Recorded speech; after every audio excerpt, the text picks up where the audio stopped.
Picture this for a moment. You're standing in a dense, steamy jungle somewhere in ancient Europe. The air is thick with humidity and massive ferns tower above your head. But something feels off. The ground trembles beneath your feet, and you hear a thunderous roar echoing through the trees. Your heart pounds as you prepare to face some colossal predator, expecting to see a massive Tyrannosaurus or towering Brontosaurus emerge from the undergrowth. Instead, what steps into view is barely the size of a large dog.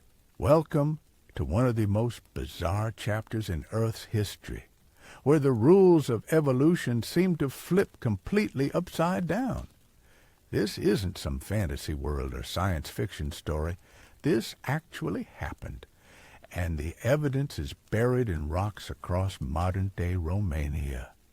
We're talking about a real place that existed 70 million years ago, where some of the most famous dinosaur species transformed into miniature versions of themselves. But here's what makes this story absolutely mind-blowing. These weren't baby dinosaurs or juveniles that we're looking at. These were fully grown adults that had somehow shrunk to a fraction of their normal size over millions of years.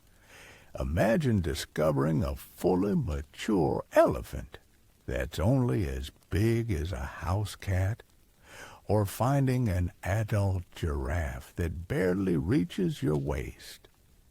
That's essentially what paleontologists uncovered when they started digging in this region. The question that's been driving the scientists crazy for decades is simple yet profound. Why did this happen? What could possibly cause massive, powerful dinosaurs to shrink down to pocket-sized versions of themselves? And more importantly, what does this tell us about how life adapts to extreme circumstances? Today, we're diving deep into this evolutionary mystery that's rewriting everything we thought we knew about dinosaur biology. By the end of this journey, you'll understand not just what happened in this ancient land, but why it represents one of the most dramatic examples of evolutionary adaptation ever discovered. Trust me, this story is going to challenge everything you think you know about these prehistoric giants. Let's start by setting the scene. Forget everything you know about modern-day Europe. 70 million years ago, during what scientists call the late Cretaceous period, Europe looked nothing like the continent we recognize today. Instead of the familiar land masses of France, Germany, and Italy, there was something completely different stretching across this region. Picture an endless expanse of crystal-clear tropical waters dotted with hundreds of islands of various shapes and sizes. This wasn't just any ordinary archipelago. We're talking about a massive island chain that stretched for thousands of kilometers. Each island separated by deep ocean channels that might as well have been alien worlds to the creatures living on them. The entire region was like a giant natural laboratory, where evolution was conducting some of its most radical experiments. But among all these scattered islands, one stood out as particularly special. Scientists have given this place a name that reflects just how isolated it was. Located in what we now call Romania, this island was literally in the middle of nowhere. The nearest neighboring landmass was roughly 200 kilometers away across open ocean. To put that in perspective, imagine being stranded on an island where the closest land is farther than the distance between New York City and Philadelphia, with nothing but deep, dangerous waters in between. This isolation wasn't just geographical. It was evolutionary. For millions upon millions of years, the creatures on this island were completely cut off from the rest of the world. No new species could migrate in, no genetic material could flow between populations, and no outside influences could affect the delicate balance of life that was developing in this tropical paradise. And paradise it truly was, at least on the surface. The climate was nothing like the temperate weather we associate with Romania today. Instead, this ancient island enjoyed year-round tropical conditions that would make modern-day Hawaii seem mild by comparison.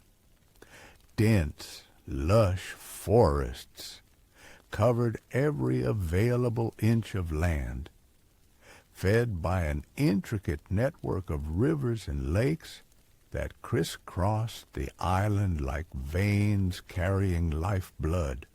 The soil itself was incredibly fertile, enriched by volcanic activity that periodically deposited nutrient-rich ash across the landscape. Imagine the most productive rainforest you can think of, then multiply that fertility by 10. Plants grew with an abundance and diversity that would make a botanist weep with joy. Towering tree ferns created multi-layered canopies, while flowering plants carpeted the forest floor in brilliant colors. But here's where our story takes its first fascinating turn. This apparent paradise was actually one of the most challenging special, also made it incredibly dangerous for its inhabitants. Resources, environments any animal could face, the very isolation that made this island so were limited. Competition was fierce, and there was absolutely nowhere to run if things got tough. This is where we encounter one of the most important concepts in evolutionary biology, something scientists call the island rule. It's a phenomenon that occurs when animals become isolated on islands for extended periods, and it produces some of the most dramatic changes in body size ever documented in the natural world. The basic principle is surprisingly simple, yet its effects are absolutely revolutionary. When large animals find themselves trapped on islands with limited resources, they face a fundamental problem. Big bodies require big appetites, and big appetites require abundant food sources. But islands, by their very nature, have finite resources. Every calorie counts, every bite of food is precious, and every gram of body weight becomes a potential liability. Over thousands of generations, natural selection begins to favor smaller individuals. The massive predators that might have dominated mainland ecosystems suddenly find themselves at a disadvantage. Their enormous energy requirements become impossible to sustain, and gradually, over millions of years, their descendants become smaller and smaller. This isn't just theoretical speculation. We can see examples of island dwarfism happening all around the world, both in the past and in the present day. On the Mediterranean islands, archaeologists have uncovered fossils of dwarf elephants that stood barely 3 feet tall compared to their massive mainland relatives. In California, the Channel Islands are home to island foxes that are significantly smaller than their mainland cousins. But the flip side of this phenomenon is equally fascinating. While large animals tend to shrink on islands, small animals often experience the opposite effect. With fewer competitors and predators around, mice can evolve into rabbit-sized creatures, and insects can grow to enormous proportions. It's as if islands become evolutionary funhouse mirrors, shrinking giants and enlarging miniatures in ways that seem to defy common sense. Now, here's where our Romanian island becomes truly extraordinary. The fossil evidence suggests that this place experienced island dwarfism on a scale unlike anything else ever discovered. We're not talking about modest size reductions or subtle evolutionary tweaks. We're talking about some of the most dramatic transformations in vertebrate evolution, where massive dinosaurs became pocket-sized versions of themselves. Consider the crocodilians that lived on this island. On the mainland, their relatives were growing into massive apex predators, some reaching lengths of over 10 meters and wielding bite forces that could crush small cars. But on our isolated island, these fearsome predators had shrunk down to a mere 3 meters in length. That might still sound impressive until you realize that modern saltwater crocodiles regularly exceed that size by several meters. But size reduction was just one part of the evolutionary equation. These island crocodilians didn't just become smaller versions of their mainland relatives. They developed paradise. Their skulls became shorter and more powerful, perfectly, entirely new adaptations that made them uniquely suited for life in their isolate designed for delivering devastating bites to smaller prey. Their limbs became more muscular and agile, allowing them to move with surprising speed, both in water and on land. Most remarkably, they developed enhanced sensory capabilities that turned them into incredibly efficient hunters despite their reduced size. Special adaptations in their skulls allowed them to detect even the slightest vibrations and sounds, making them nearly impossible to sneak past. They became the perfect ambush predators, patient and deadly in ways that would make their larger mainland cousins jealous. And the crocodilians were just the beginning. The dinosaurs that called this island home underwent transformations that were even more dramatic and mysterious. Take, for example, the small theropod dinosaurs that scurried through the forest undergrowth.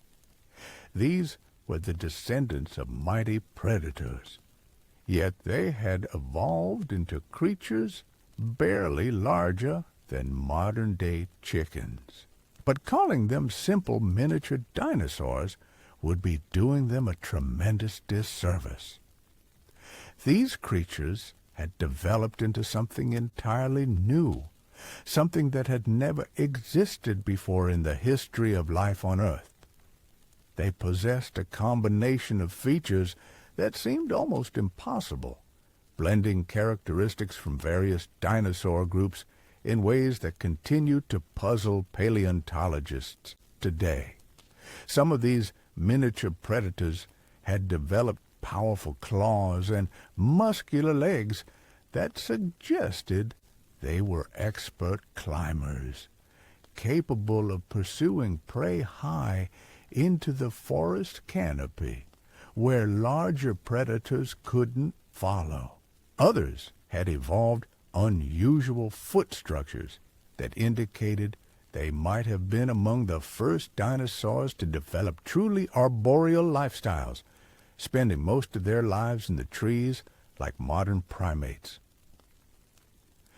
The mystery deepens when we look at some of the more unusual species that lived on this island. There were creatures that seemed to blur the lines between different dinosaur groups, possessing anatomical features that have left scientists scratching their heads for decades. Some had the body proportions of predators, but the digestive systems of plant eaters. Others had wings but couldn't fly, or claws that seemed designed for digging rather than hunting. These weren't evolutionary mistakes or dead ends. They were innovative solutions to the unique challenges posed by island life. Each strange feature, each unusual adaptation represented millions of years of evolutionary experimentation in one of the most isolated ecosystems ever discovered. But perhaps the most incredible part of this story is still to come. Because while the land-dwelling creatures of this island were shrinking and adapting in remarkable ways, something completely different was happening in the skies above them. The flying reptiles that dominated this ancient world were following their own evolutionary path, one that would lead to some of the most spectacular and terrifying creatures ever to take to the air. These weren't just any flying reptiles. We're talking about pterosaurs that had grown to enormous sizes, creatures with wingspans that dwarfed modern aircraft and hunting abilities that would make eagles look like hummingbirds. While everything else on the island was getting smaller, these aerial giants were growing larger and more powerful with each passing generation. This creates one of the most fascinating paradoxes in all of paleontology.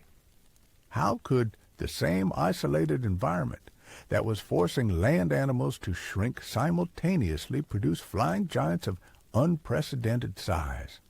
What was happening in the ecosystem of this ancient island that allowed such contradictory evolutionary trends to occur side by side?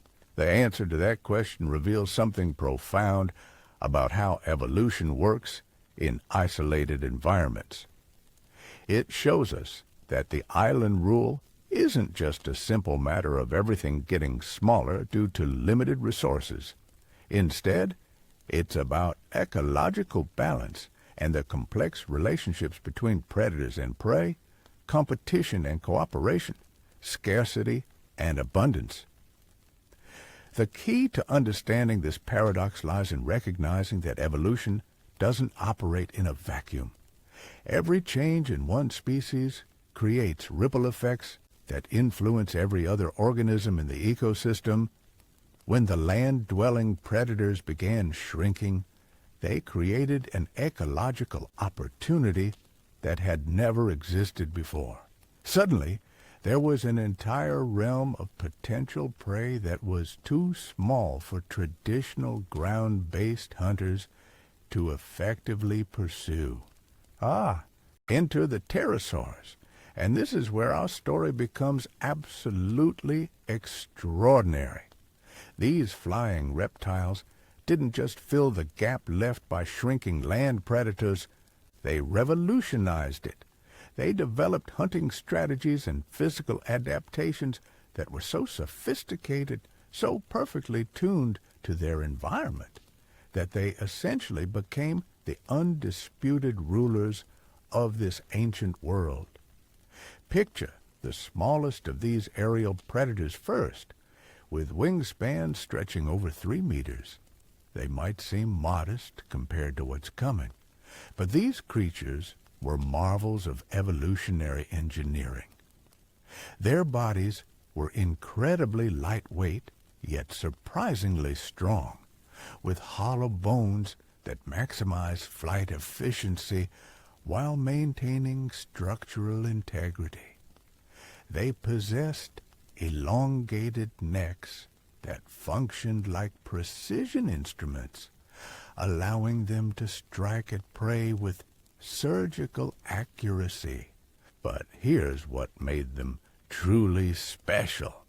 These pterosaurs had evolved the ability to seamlessly transition between aerial and terrestrial hunting.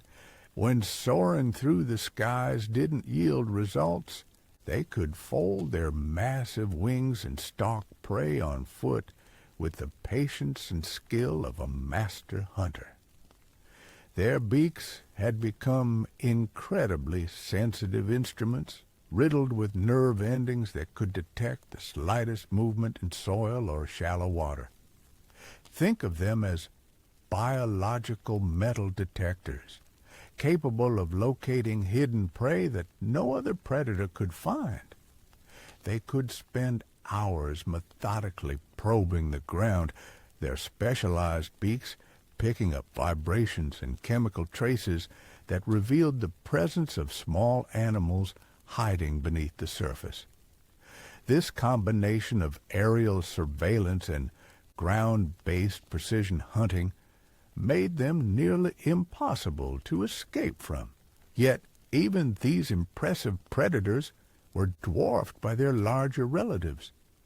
The mid-sized pterosaurs of this island had wingspans that stretched between 5 and 7 meters, making them comparable to small aircraft.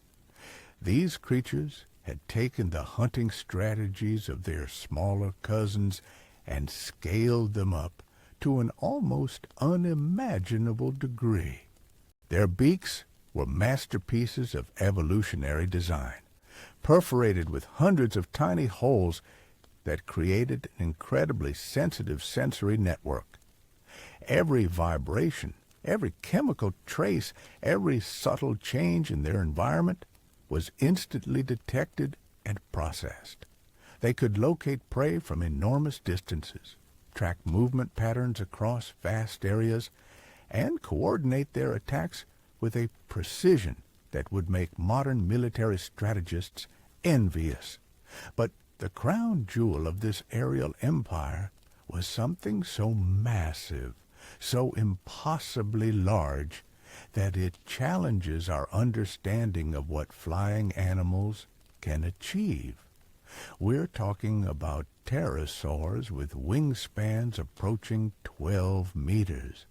To put that in perspective, imagine a creature whose outstretched wings could span the width of a basketball court. These weren't just large flying animals. They were flying fortresses, biological aircraft carriers that dominated the skies with absolute authority. The sheer physics of how these giants achieved flight is still debated among scientists today. Their skulls alone measured over 2.5 meters in length, larger than most modern automobiles. Yet despite their enormous size, they retained the ability to take to the air and hunt with devastating effectiveness. Their necks functioned like telescopic cranes, extending and retracting with mechanical precision to strike at prey from angles that seemed physically impossible. These aerial titans represented a perfect example of island gigantism, the flip side of the dwarfism we see in the land animals. With no competition from other large predators and an abundance of smaller prey to hunt, natural selection had favored increasingly larger individuals. Each generation produced offspring that were bigger, stronger, and more capable than their parents, until they reached proportions that boggle the mind. Their hunting strategies were as impressive as their size. They could hunt from the air, using their massive bulk to literally crush prey beneath their weight. They could descend to the forest floor and use their incredible reach to extract hiding animals from the deepest undergrowth. Most terrifyingly, they showed no hesitation in raiding nests, treating eggs and hatchlings as casual snacks rather than substantial meals. This creates one of the most fascinating ecological relationships ever documented in the fossil record.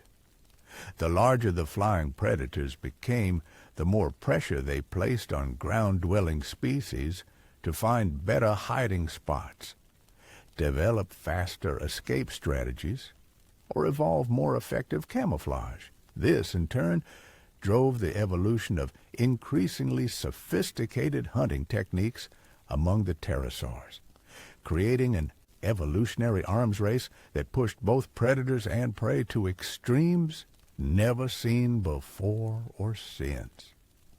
But let's shift our focus to the creatures that were actually experiencing this incredible predation pressure.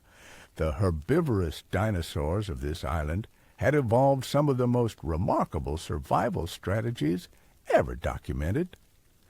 These weren't the massive, lumbering plant eaters that dominated mainland ecosystems.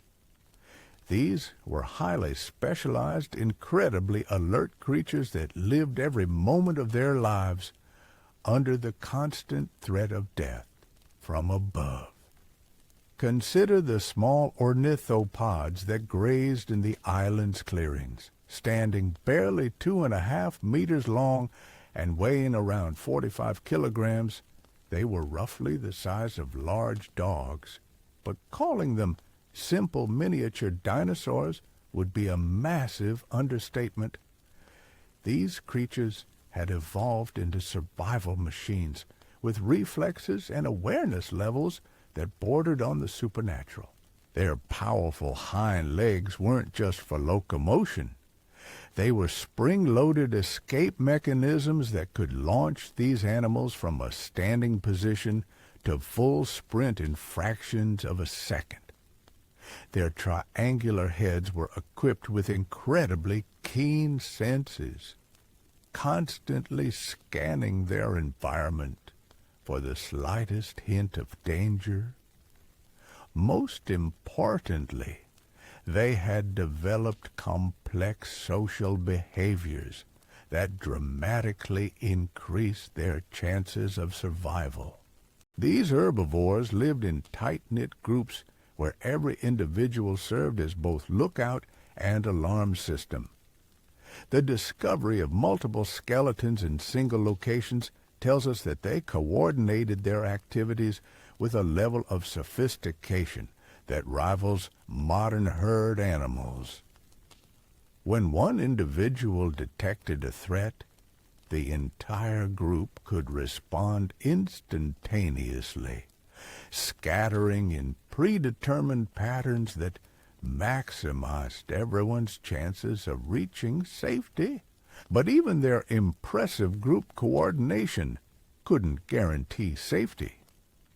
The aerial predators had evolved counter-strategies that were equally sophisticated. They learned to work together, with smaller pterosaurs driving prey into the open, where their larger relatives could strike with devastating effect.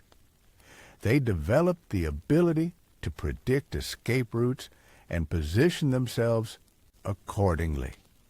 Most remarkably, they showed evidence of tactical thinking, adjusting their hunting strategies based on the behavior patterns of their prey. The plant eaters responded by becoming even more creative in their survival strategies.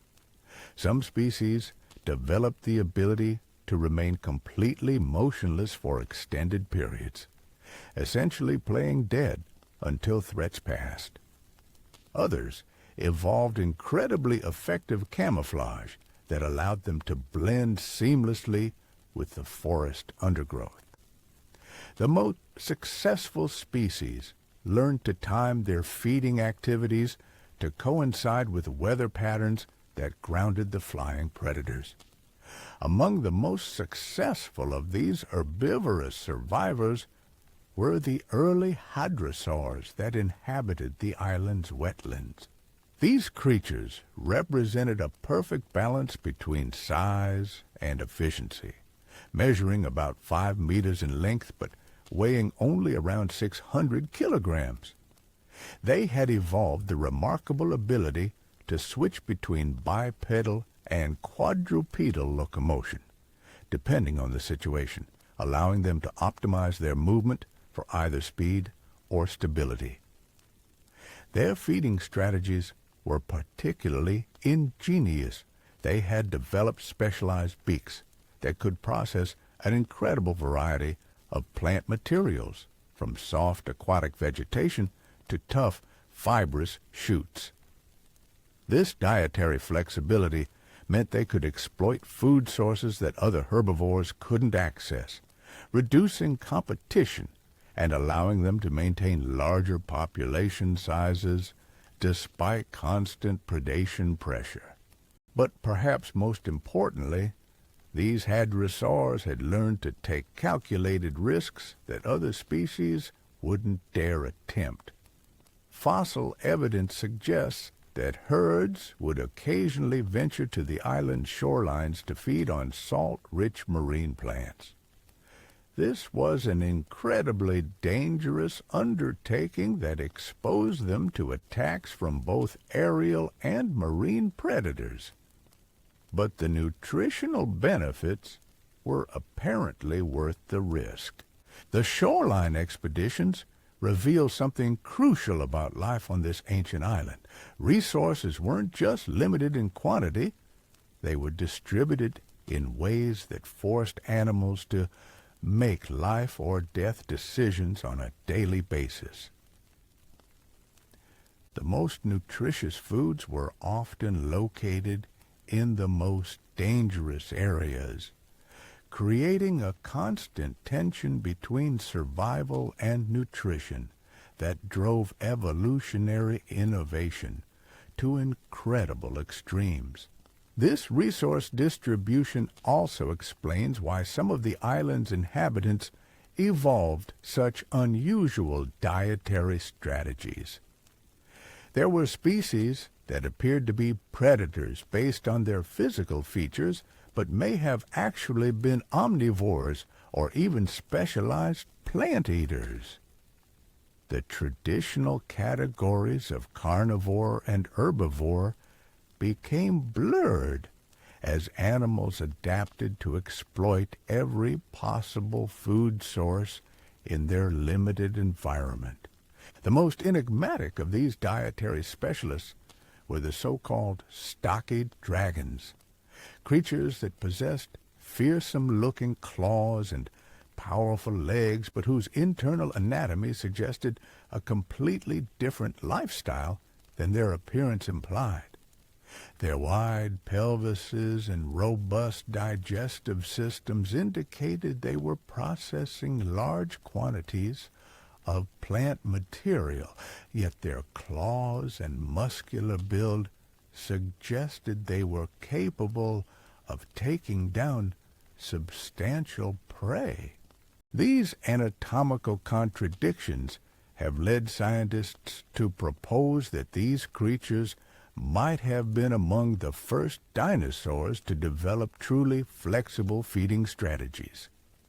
They could hunt when opportunities presented themselves, but they could also survive extended periods on plant material alone. This dietary flexibility would have been an enormous advantage in an environment where food sources were unpredictable and competition was intense.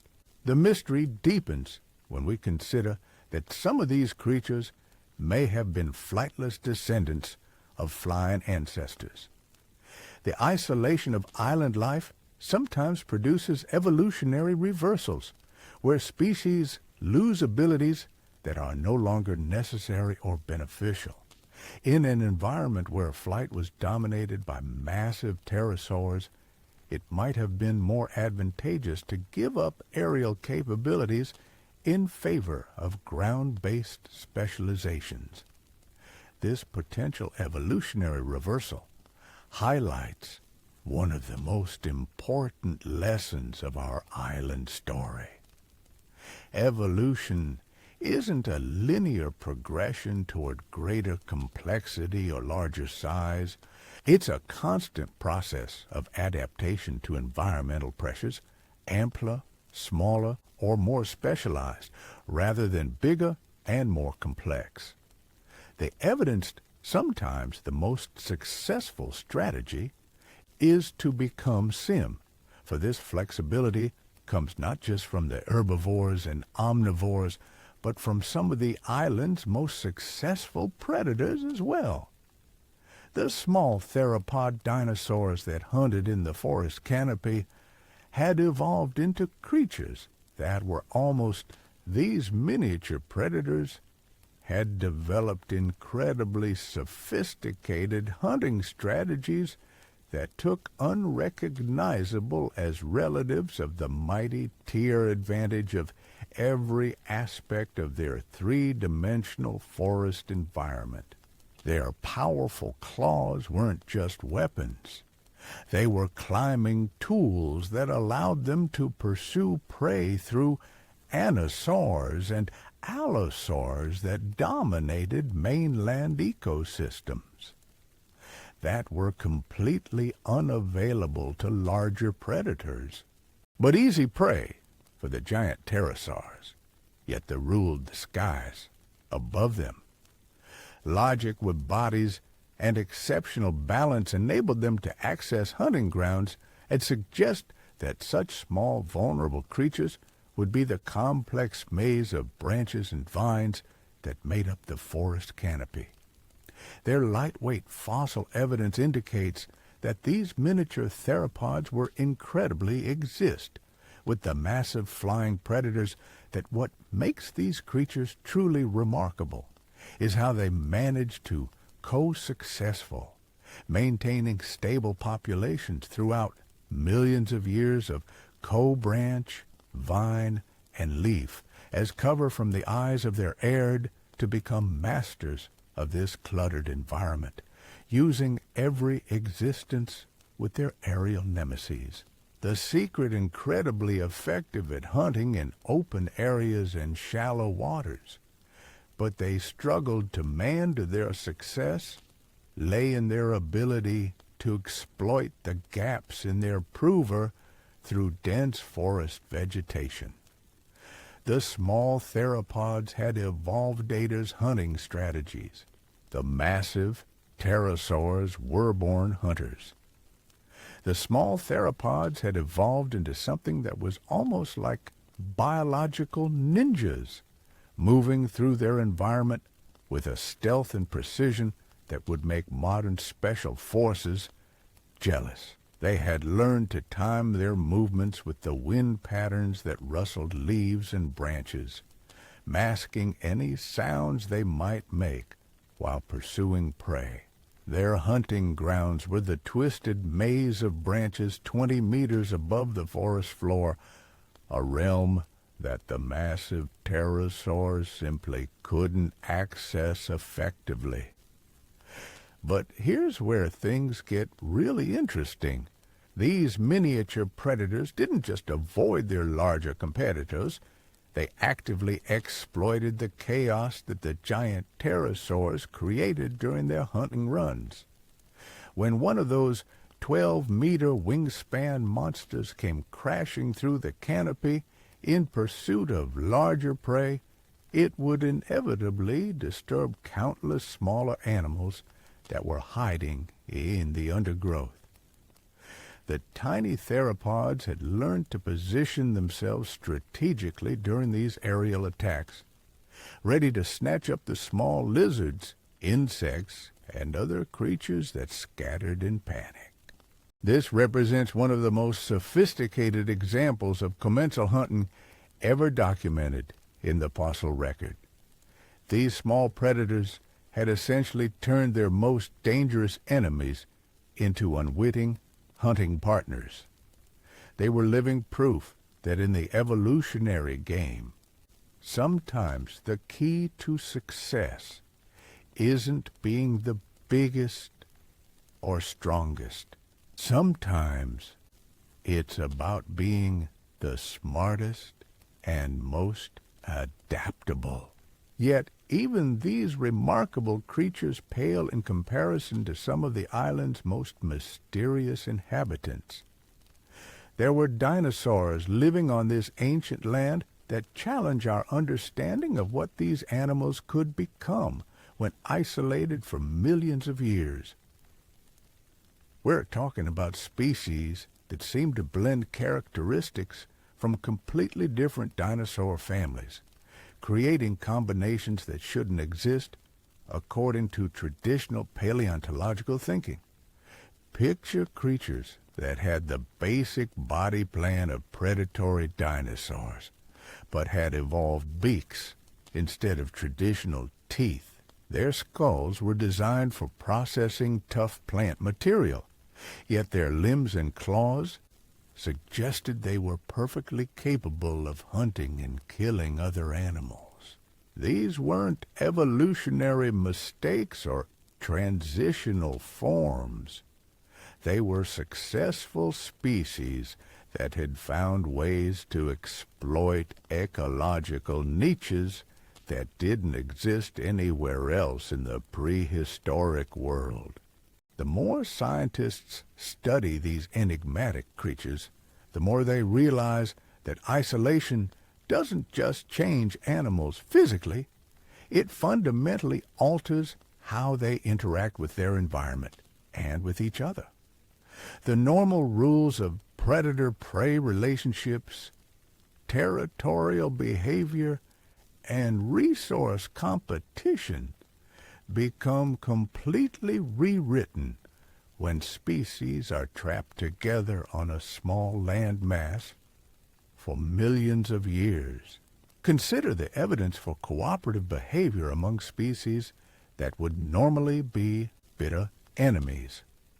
There are fossil sites where the remains of different dinosaur species are found in close proximity, suggesting that they may have formed mixed species herds for mutual protection. Imagine small herbivorous dinosaurs traveling alongside miniature predators, each group benefiting from the vigilance and specialized skills of the other. This kind of cooperation might seem impossible, but it makes perfect sense when you consider the overwhelming threat posed by the aerial giants. When death could literally drop from the sky at any moment, traditional competitive relationships become luxuries that no species could afford. Survival required innovation, and sometimes that innovation meant working together with creatures that would normally be considered enemies. The evidence for this cooperation extends beyond simple spatial associations. There are subtle clues in the fossil record that suggest these mixed species groups had developed complex communication systems. Certain bone modifications and wear patterns indicate that different species were responding to each other's alarm calls and coordinating their movements in ways that maximized everyone's chances of survival. But perhaps the most remarkable adaptation developed by the island's inhabitants wasn't physical or behavioral. It was temporal. These creatures had learned to exploit time itself as a survival strategy. The fossil evidence suggests that many species had evolved highly specialized daily and seasonal activity patterns that allowed them to avoid their predators almost entirely. Some species became completely nocturnal, emerging only under cover of darkness when the giant pterosaurs were roosting. Others became crepuscular, active only during the brief twilight periods when visibility was too poor for effective aerial hunting, but still sufficient for ground-based activities. The most specialized species had learned to synchronize their activities with weather patterns, emerging only during storms or heavy fog when the flying predators were grounded. This temporal specialization created what scientists call ecological time sharing, where the same physical spaces were occupied by completely different communities of animals depending on the time of day or season. It was like having multiple complete ecosystems existing in the same place, each operating according to its own schedule and largely invisible to the others. The sophistication of these temporal adaptations reveals something profound about the intelligence levels of these ancient creatures. They weren't just responding instinctively to immediate threats. They were planning ahead, making strategic decisions based on complex environmental cues and coordinating their behaviors across entire populations. This level of cognitive sophistication was previously thought to be limited to much more recent evolutionary developments. Yet, even with all these remarkable adaptations, life on the island remained incredibly precarious. The fossil record tells us that extinction events were frequent and often catastrophic. Entire species could disappear within relatively short geological time frames. Victims of volcanic eruptions, climate fluctuations, or simply the inevitable genetic bottlenecks that affect all small isolated populations. But here's what makes this story so compelling. Every extinction created new opportunities for the survivors. Each ecological collapse was followed by rapid evolutionary radiations as the remaining species expanded into newly vacant niches. The island became a biological laboratory where evolution operated at speeds that would be impossible in more stable environments. This accelerated evolutionary pace produced some of the most bizarre and wonderful creatures ever to walk the earth. There were flightless birds that had grown to enormous sizes, filling the ecological roles normally occupied by large mammals. These giants could weigh up to 140 kilograms, making them comparable to modern ostriches. But their anatomy was unlike anything seen before or since. Their most distinctive feature was their incredibly wide pelvis, which set them apart from virtually every other bird species ever discovered. This unusual anatomy made them incredibly stable, but also remarkably slow, earning them the scientific classification of graviportal, meaning they were adapted for slow, steady movement rather than speed.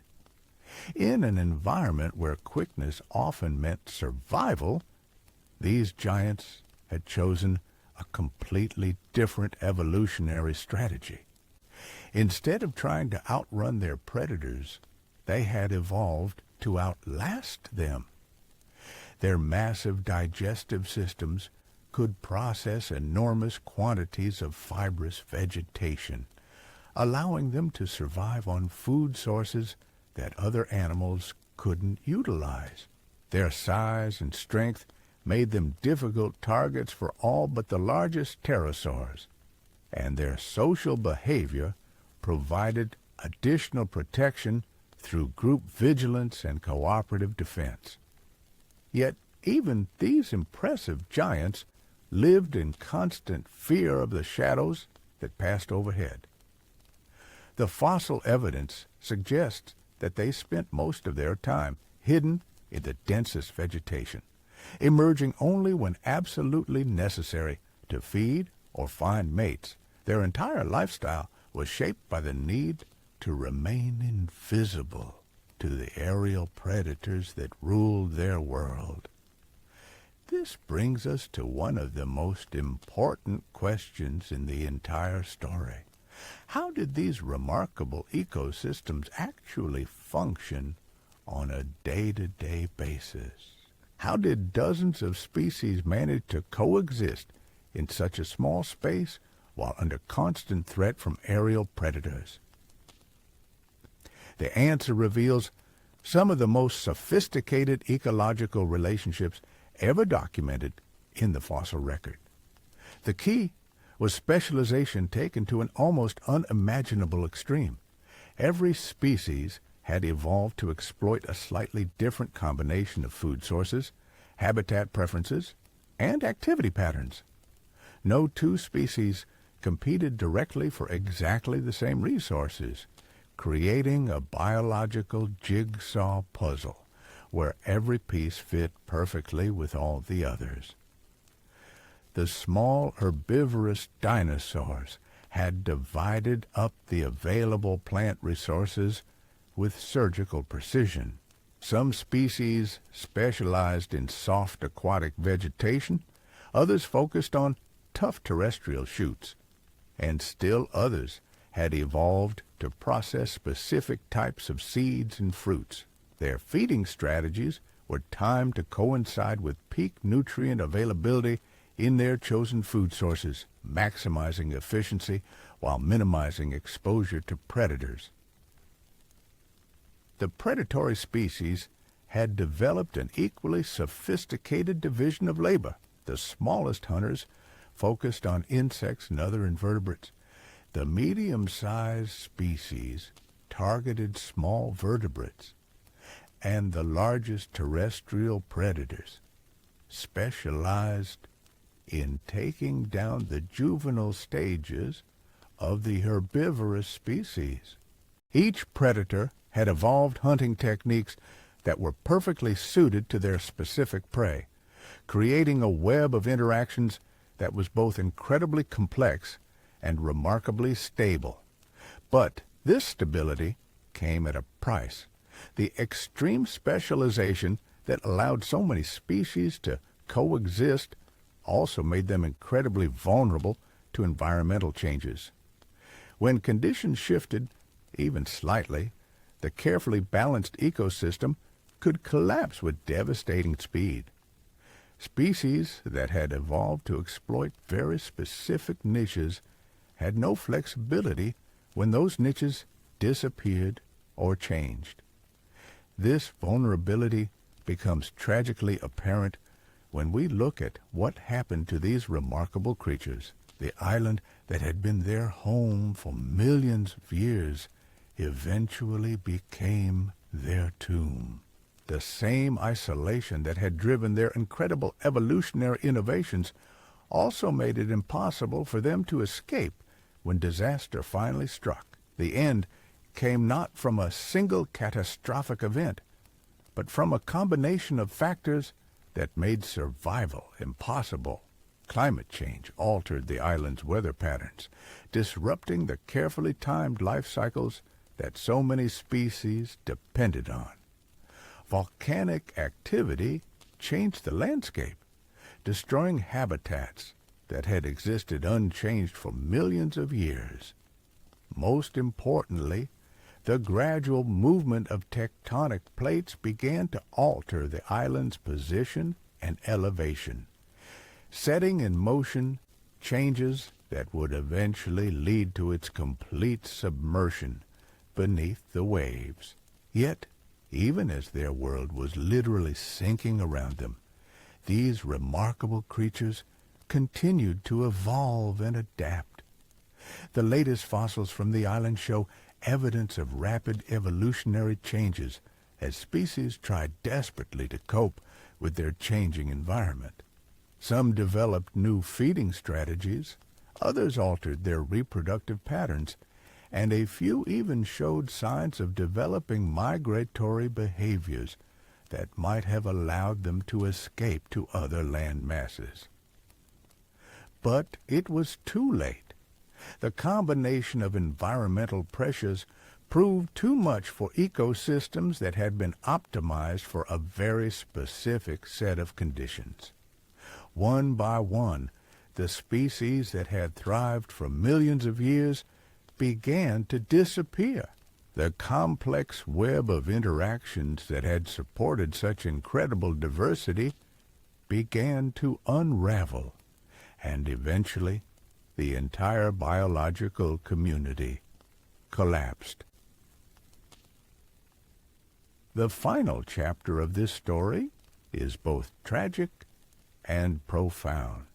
As the island slowly sank beneath the waves, it carried with it some of the most remarkable evolutionary experiments in Earth's history.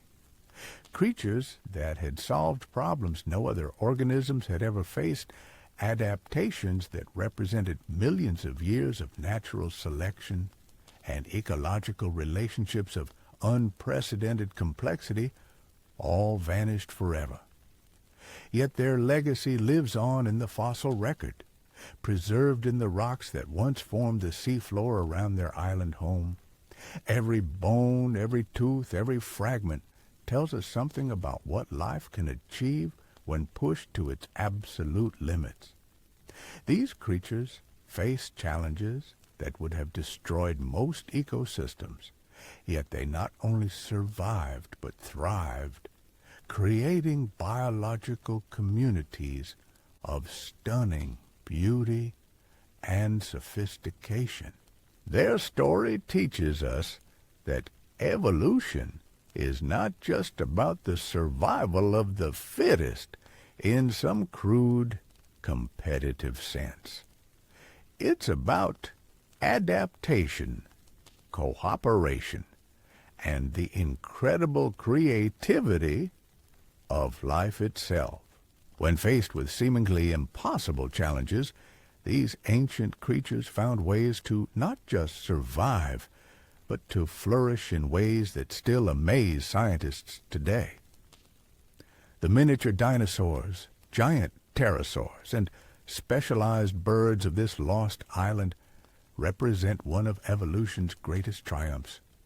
They show us that life doesn't just adapt to its environment, it transforms it, creating new possibilities and relationships that didn't exist before. In doing so, they remind us that the story of life on Earth is far more complex, creative, and wonderful than we ever imagined. But there's still more to this incredible tale. The waters surrounding this remarkable island were home to creatures every bit as extraordinary as those that lived on land. While the terrestrial ecosystems were producing miniature dinosaurs and giant flying reptiles, the marine environments were conducting their own evolutionary experiments, creating some of the most formidable predators ever to inhabit Earth's oceans. The ancient seas that surrounded this lost world were nothing short of terrifying. Picture yourself diving into these prehistoric waters, expecting to find the typical marine life of shallow tropical seas. Instead, what you'd encounter would make modern-day great whites look like goldfish. These weren't just big fish or oversized turtles. We're talking about marine reptiles that had evolved into killing machines of absolutely staggering proportions. Leading this aquatic reign of terror was a creature that perfectly embodied the concept of oceanic dominance. Stretching up to 17 meters from nose to tail, this marine giant possessed a sleek, torpedo-shaped body that could slice through the water with the efficiency of a biological submarine. Its head alone was a masterpiece of predatory design, filled with conical teeth that were perfectly engineered for one purpose: grabbing prey and never letting go. Think about that for a moment. 17 meters. That's longer than most school buses, longer than many commercial boats, longer than the largest great white sharks ever recorded. Yet this wasn't some sluggish, lumbering beast. This creature was built for speed, capable of explosive bursts that could cover enormous distances in mere seconds. When it decided to hunt, there was virtually nothing in these ancient seas that could escape its pursuit. But raw size and speed were just part of what made these marine predators so incredibly effective. They had evolved hunting strategies that were sophisticated beyond anything we see in modern oceans. These weren't mindless eating machines that simply charged at whatever moved. They were tactical hunters, capable of complex behaviors that demonstrated remarkable intelligence and adaptability. The fossil evidence suggests that these oceanic giants were ambush predators of the highest order. They would position themselves in areas where prey was likely to pass, remaining perfectly motionless for extended periods before striking with lightning-fast precision. Their attacks were calculated and devastating, designed to incapacitate prey immediately and prevent any possibility of escape. Their menu was as diverse as it was impressive. Fish of all sizes fell victim to their incredible hunting prowess, from small schooling species to large individual predators. Ancient sea turtles, despite their protective shells, provided little more than crunchish snacks for jaws that could exert crushing forces beyond our comprehension. Even other marine reptiles, creatures that were themselves formidable predators, became prey when they encountered these oceanic titans. But perhaps most remarkably, these marine giants showed evidence of cooperative hunting behaviors. Fossil sites have revealed multiple individuals in close proximity, suggesting that they may have worked together to corner and capture particularly large or dangerous prey. Imagine the terror of being pursued not by one of these massive predators, but by an entire pack working in perfect coordination. The sophistication of their hunting strategies becomes even more apparent when we examine their closest relatives in these ancient waters.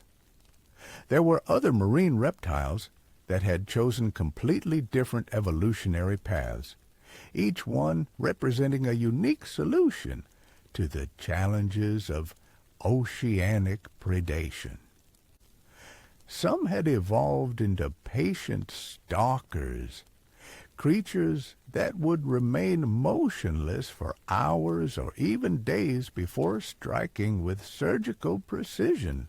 These patient hunters had developed elongated, tightly packed teeth that resembled rows of razor-sharp needles. Every tooth was perfectly positioned to prevent even the slipperiest prey from escaping once caught. Their hunting style was reminiscent of modern crocodiles, but scaled up to oceanic proportions and refined over millions of years of evolutionary pressure. The beauty of their hunting technique lay in its simplicity and effectiveness. Unlike their more active relatives who pursued prey across vast distances, these ambush specialists had learned to let their prey come to them. They would position themselves along migration routes, near feeding areas, or in narrow channels where marine life was forced to pass.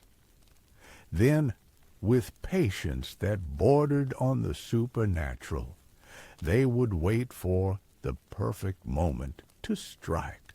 When that moment came, their attack was absolutely devastating.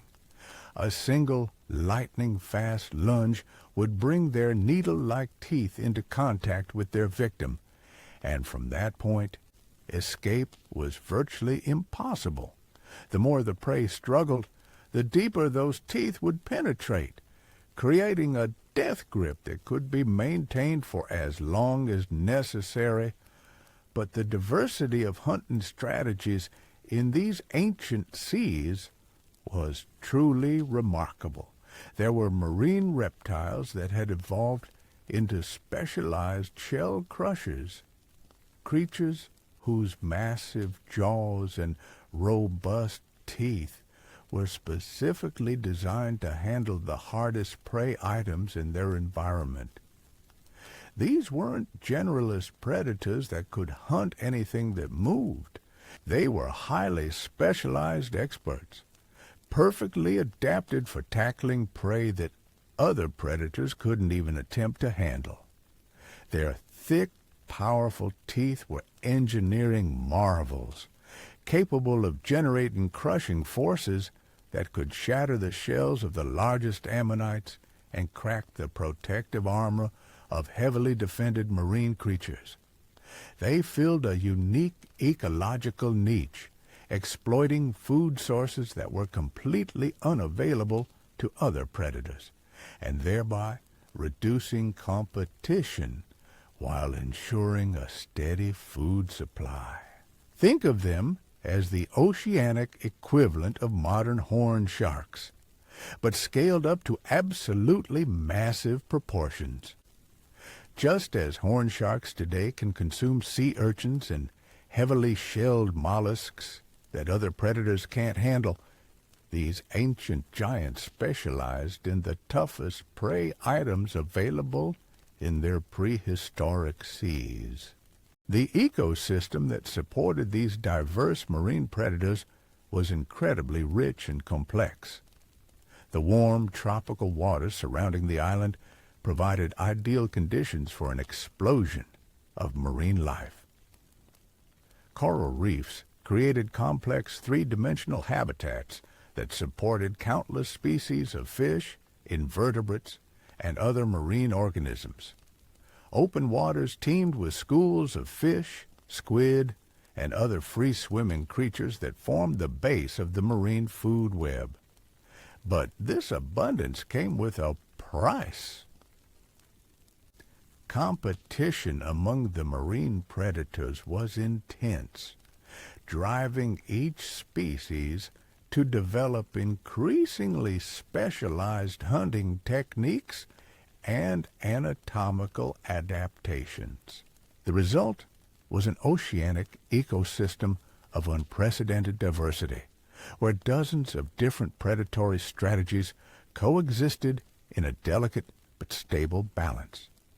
The smaller marine predators had evolved into incredibly efficient hunters, focusing on specific prey types and hunting grounds to avoid direct competition with their larger relatives. Some specialized in hunting near the surface, using their speed and agility to catch fast-moving fish and squid. Others became bottom dwellers, using their powerful senses to locate hidden prey buried in the sediment. Even the sharks that inhabited these ancient waters had evolved far beyond anything we see in modern oceans. The largest of these prehistoric sharks reached lengths of 7 meters or more, making them comparable to the biggest great whites alive today. But their hunting strategies and anatomical features were uniquely adapted to the specific conditions of their time and place. Some of these ancient sharks had developed teeth that were optimized for grasping and slicing, perfect for capturing and processing fast-moving prey. Others had evolved more robust dental arrangements that suggested they were specialized scavengers, cleaning up the remains left behind by the larger marine reptiles. This division of labor ensured that every available food source was being exploited by some species, maximizing the efficiency of the entire ecosystem. The relationship between these marine predators and the island's terrestrial inhabitants was complex and fascinating. The coastal waters served as hunting grounds for both aquatic and aerial predators, creating zones of incredible danger where multiple types of hunters converged. Any land animal that ventured too close to the water's edge faced threats from below, above, and potentially from the sides as well. This created some of the most intense predation pressure ever documented in the fossil record. The herbivorous dinosaurs that occasionally ventured to the shoreline for salt-rich marine vegetation were taking risks that few modern animals would dare attempt. They were exposed not only to their familiar aerial predators, but also to marine giants that could launch themselves partially out of the water to grab unwary prey.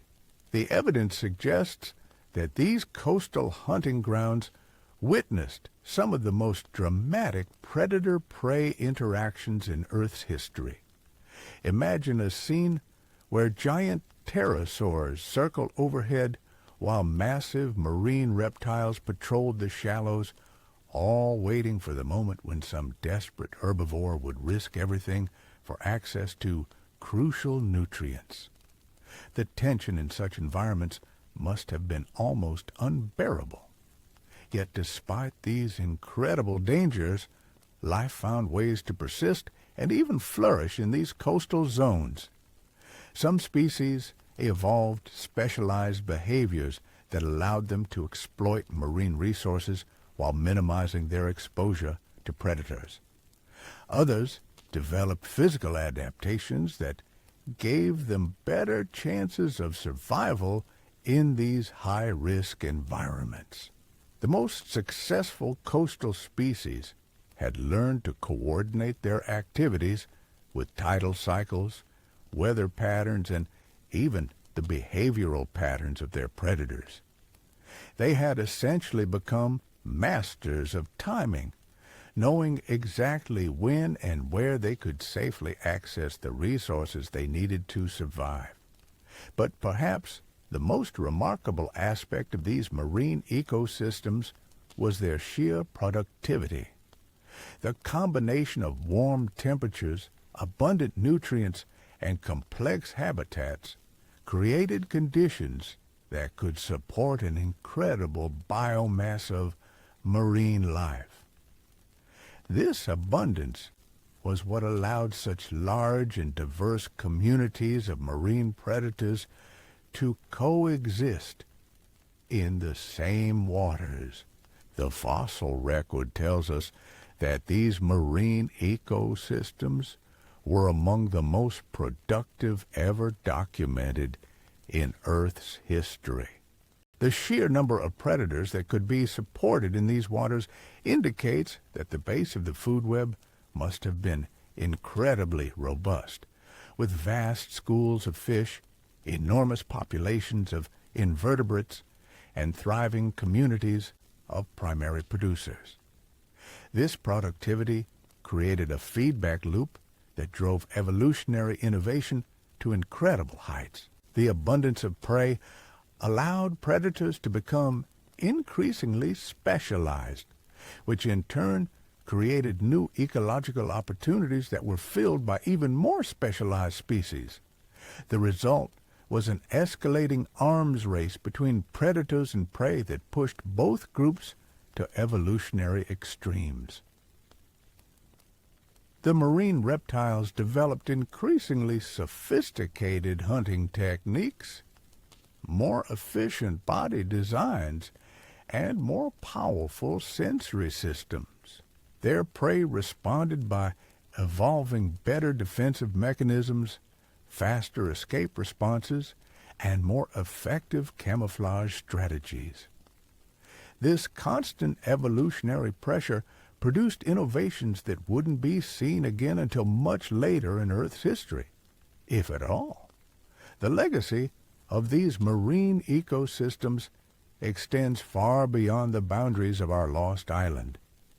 The evolutionary innovations that developed in these waters influenced marine life across the globe, as successful adaptation spread to other regions through migration and genetic exchange.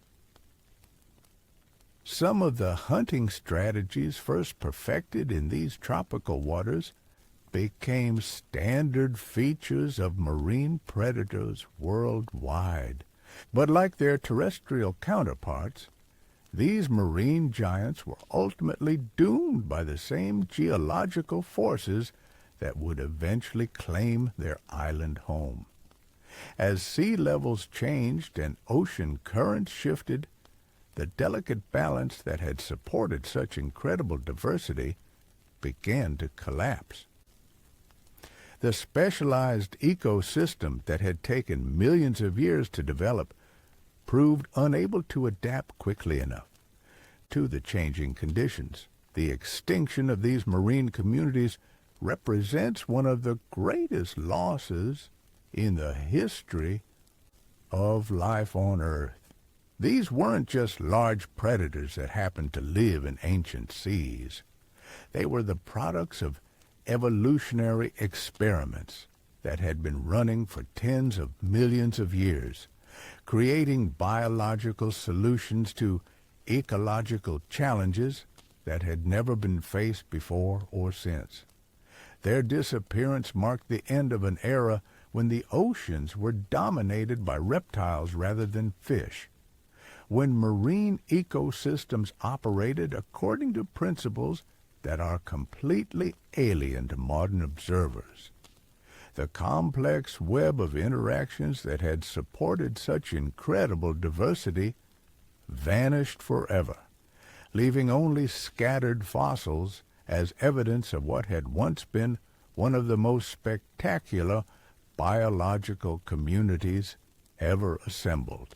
Yet their story continues to inform our understanding of how marine ecosystems function and evolve. Every new fossil discovery adds another piece to the puzzle, revealing new details about how these ancient communities were organized and how they responded to environmental changes. Their legacy serves as both an inspiration and a warning about the incredible creativity of evolution and the fragility of even the most successful biological systems. The marine giants that once ruled these ancient seas remind us that the history of life on Earth is filled with experiments that succeeded beyond our wildest imagination, only to ultimately fall victim to forces beyond their control. They achieved a level of specialization and ecological integration that modern marine ecosystems have never matched. Yet they proved unable to survive the ultimate test of adaptability. Their story is inextricably linked with that of their terrestrial neighbors, forming part of a larger narrative about what happens when evolution is given free rein in isolated environments. Together, the land and sea creatures of this lost world created biological communities that pushed the boundaries of what life could achieve, serving as a testament to the incredible potential that lies within every living system. As we piece together the final chapters of this remarkable story, we begin to understand that the fate of these creatures was sealed long before the asteroid impact that would eventually end the age of dinosaurs.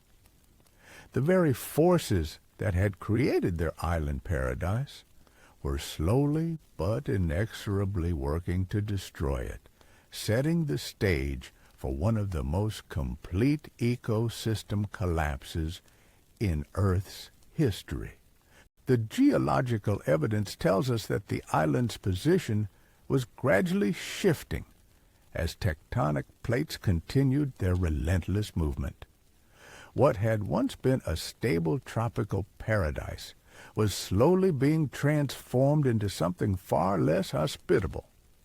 The volcanic activity that had enriched the soil for millions of years was becoming increasingly violent and unpredictable. The climate patterns that had supported such incredible diversity were beginning to fluctuate in ways that stressed even the most adaptable species. But perhaps most ominously, the sea level changes that accompanied these geological shifts were gradually reducing the size of the island itself. Each passing millennium saw a little more land disappear beneath the waves, compressing the available habitat and forcing species into increasingly desperate competition for dwindling resources. The delicate balance that had allowed so many species to coexist was beginning to break down as the fundamental parameters of their world changed beyond recognition.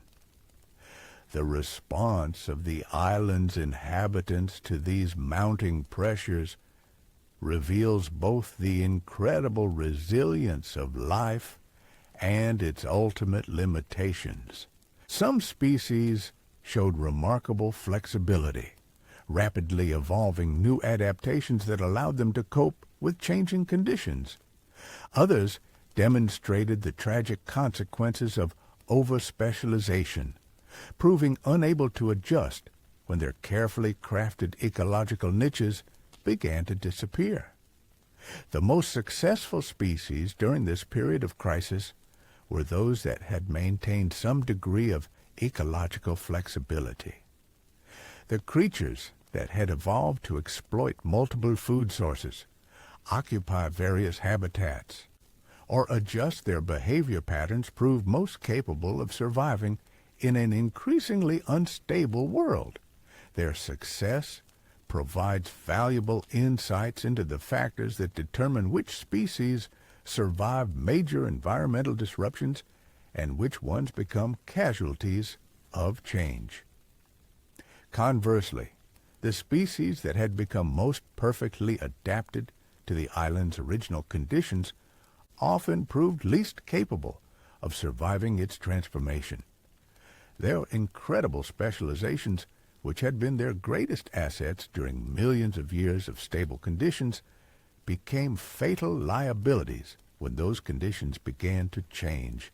They serve as sobering reminders that evolutionary success is always temporary, and that even the most perfect adaptations can become evolutionary dead ends.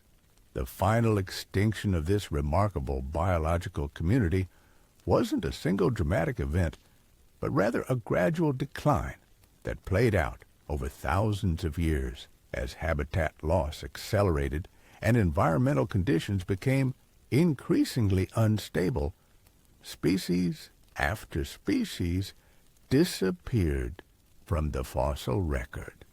The complex web of ecological relationships that had supported such incredible diversity slowly unraveled, leaving behind only fragmentary remains of what had once been one of Earth's most spectacular biological experiments. Yet even in their final extinction, these remarkable creatures have given us invaluable insights into the fundamental processes that shape life on our planet. Their story illustrates both the incredible creative potential of evolution and the environmental factors that ultimately limit that creativity. They show us what life can achieve when given the right combination of isolation, time, and environmental stability, while also demonstrating the fragility of even the most successful biological systems. The legacy of this lost world extends far beyond the scientific knowledge it has provided.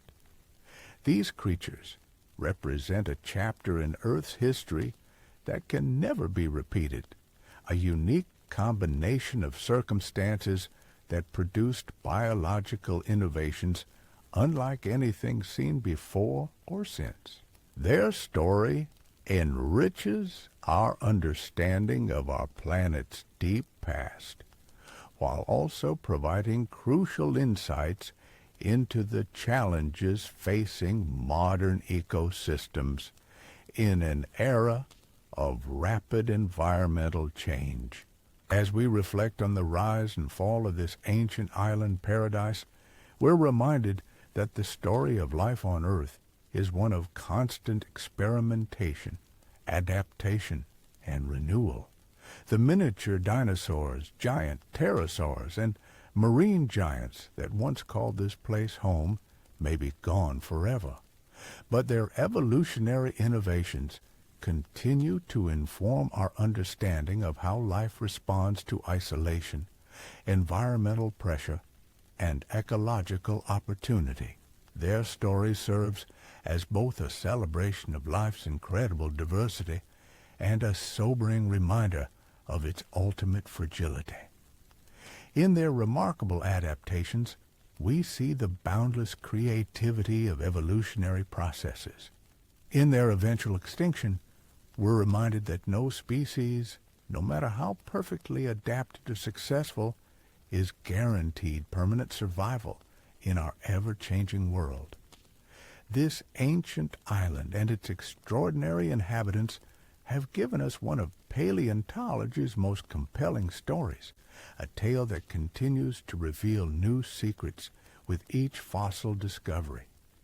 As we continue to study their remains and piece together their remarkable history, we gain not just scientific knowledge, but also a deeper appreciation for the incredible journey that has brought life on Earth to its current state of breathtaking diversity and complexity. The story of these remarkable creatures offers us profound lessons about the nature of evolution itself. But there is one final twist that makes this tale even more extraordinary. As scientists continue to excavate fossils from this ancient world, they're discovering that the island rule didn't just affect individual species. It fundamentally transformed entire ecological relationships in ways that challenge our basic understanding of how ecosystems function. Think about this for a moment. In typical mainland environments, there's a relatively predictable hierarchy of predator-prey relationships. Large carnivores hunt medium-sized herbivores, medium-sized predators target smaller prey, and so on down the line.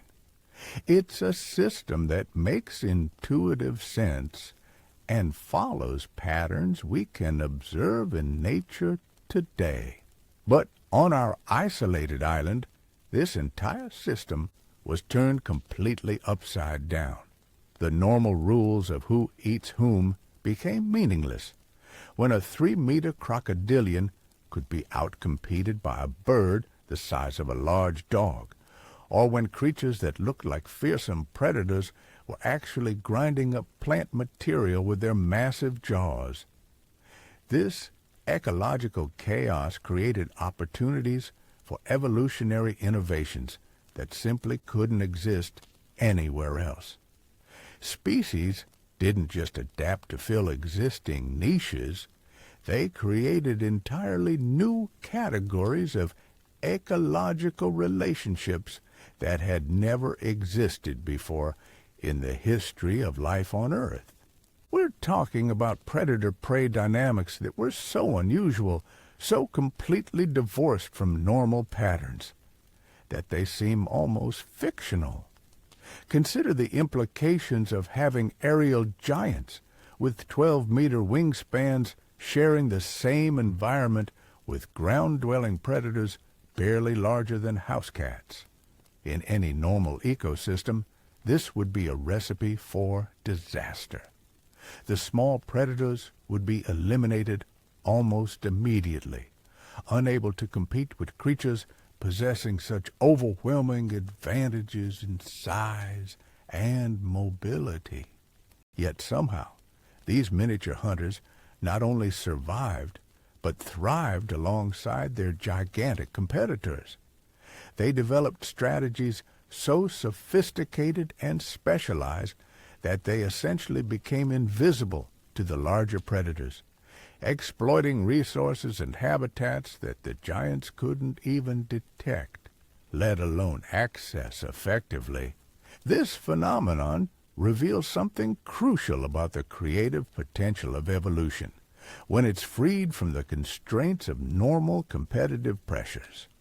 Isolation doesn't just change individual species, it can fundamentally alter the basic rules governing how entire biological communities are organized and function. The fossil evidence suggests that these altered ecological relationships became increasingly complex over time. As species adapted to their unusual circumstances, they began developing interdependencies that were unlike anything seen in typical ecosystems. Some species that should have been competitors instead became partners, sharing resources and even cooperating in ways that benefited both groups. Other species developed what scientists call ecological commensalism, where one species benefits from the activities of another without causing harm.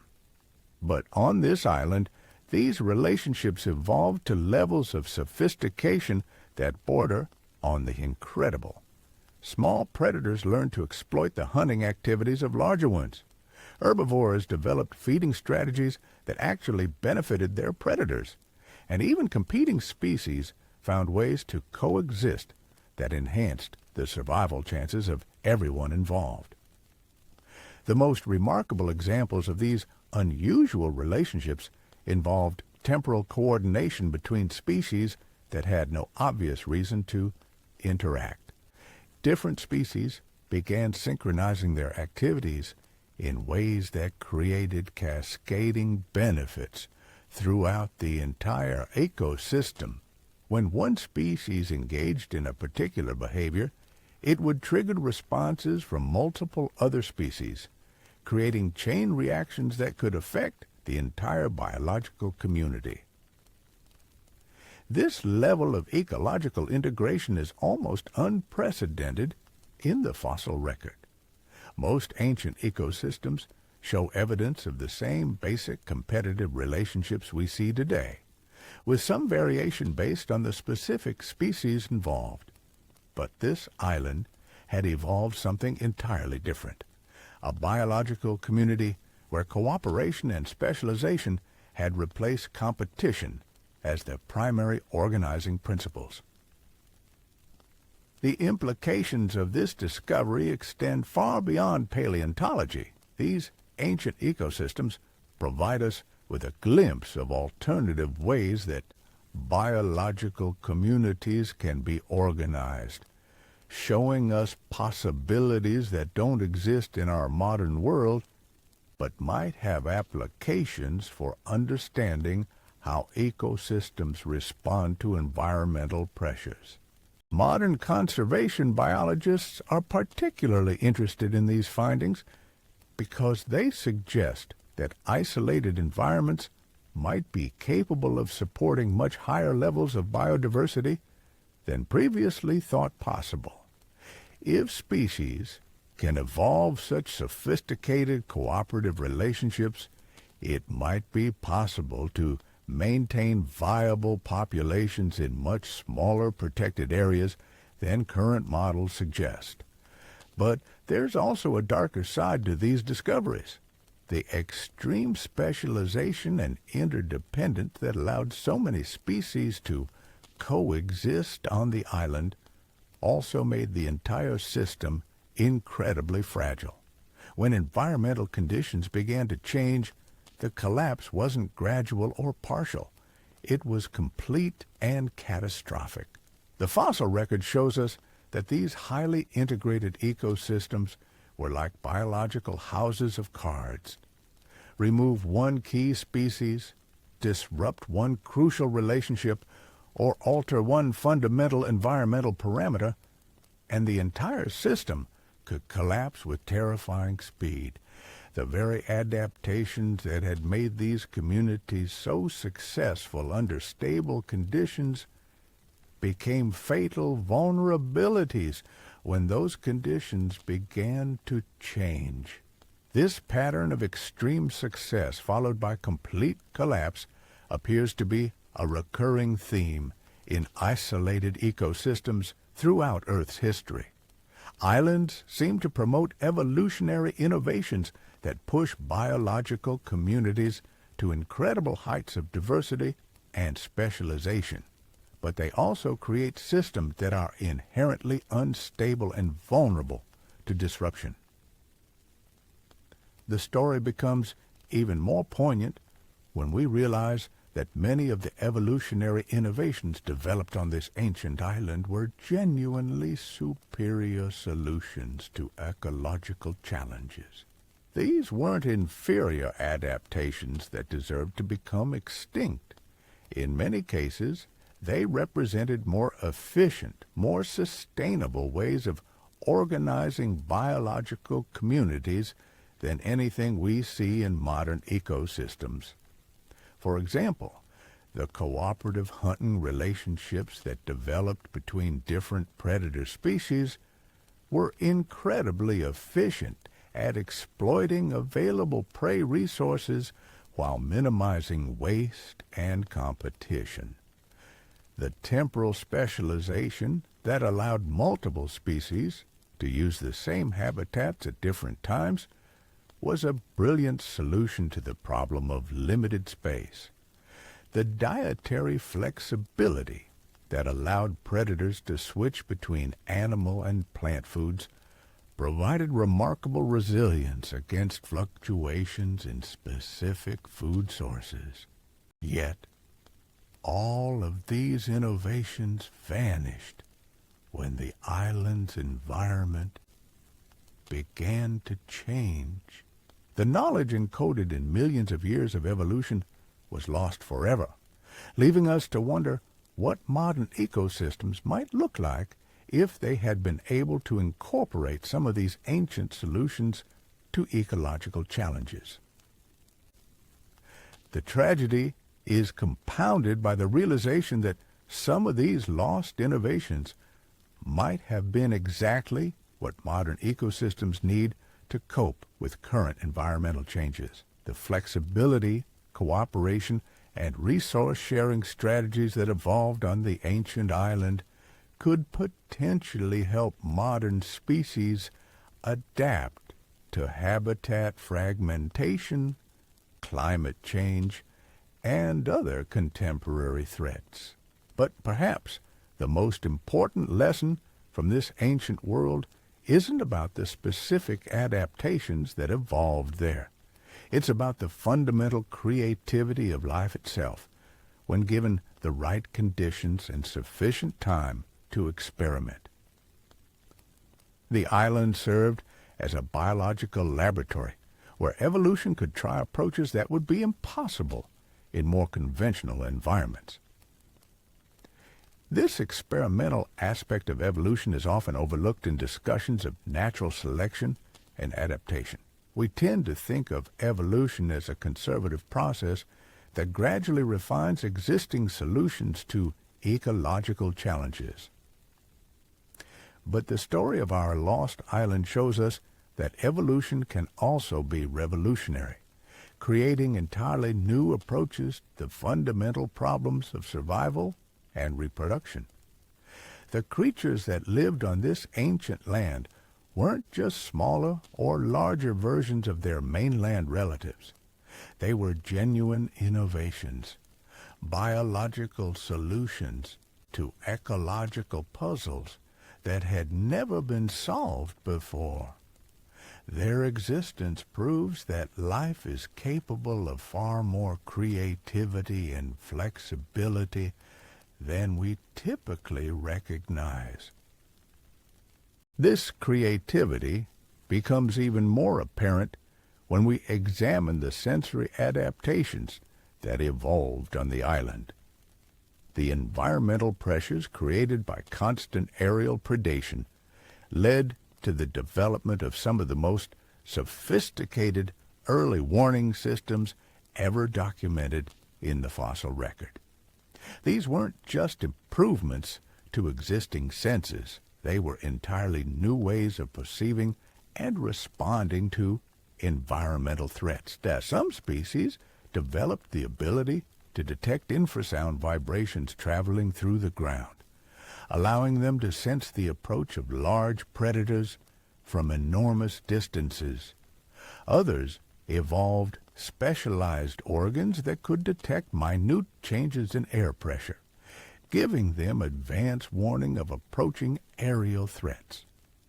Still others developed chemical communication systems of unprecedented complexity, allowing them to share information about dangers across vast areas with incredible speed and accuracy. These sensory innovations worked in combination with behavioral adaptations that were equally remarkable.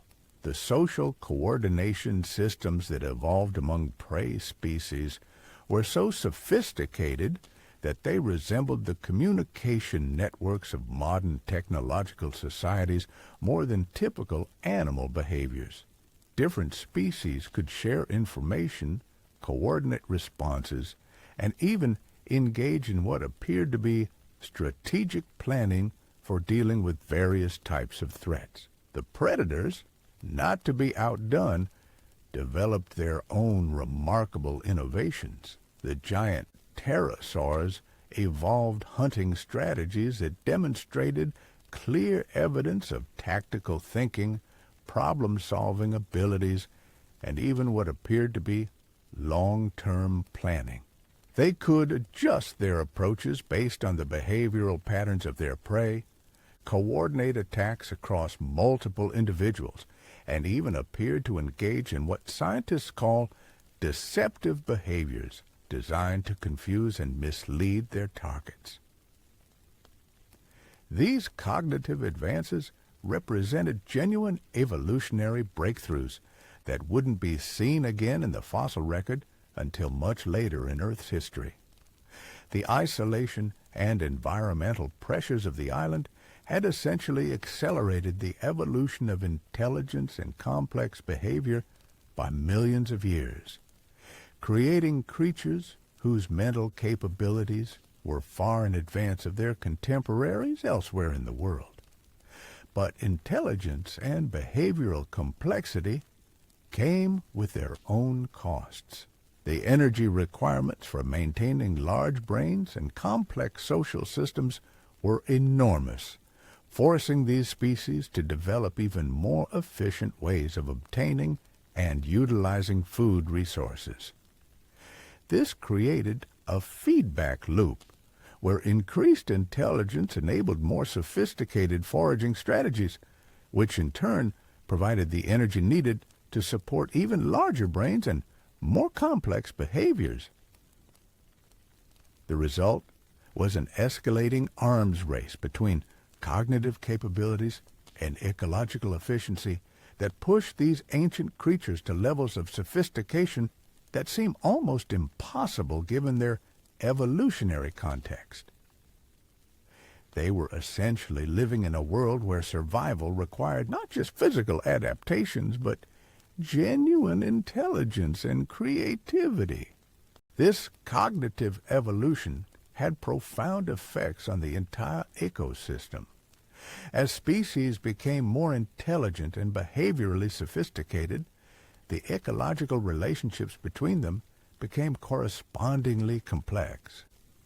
Simple predator-prey interactions evolved into elaborate games of strategy and counter-strategy, where success depended as much on outsmarting opponents as on physical superiority.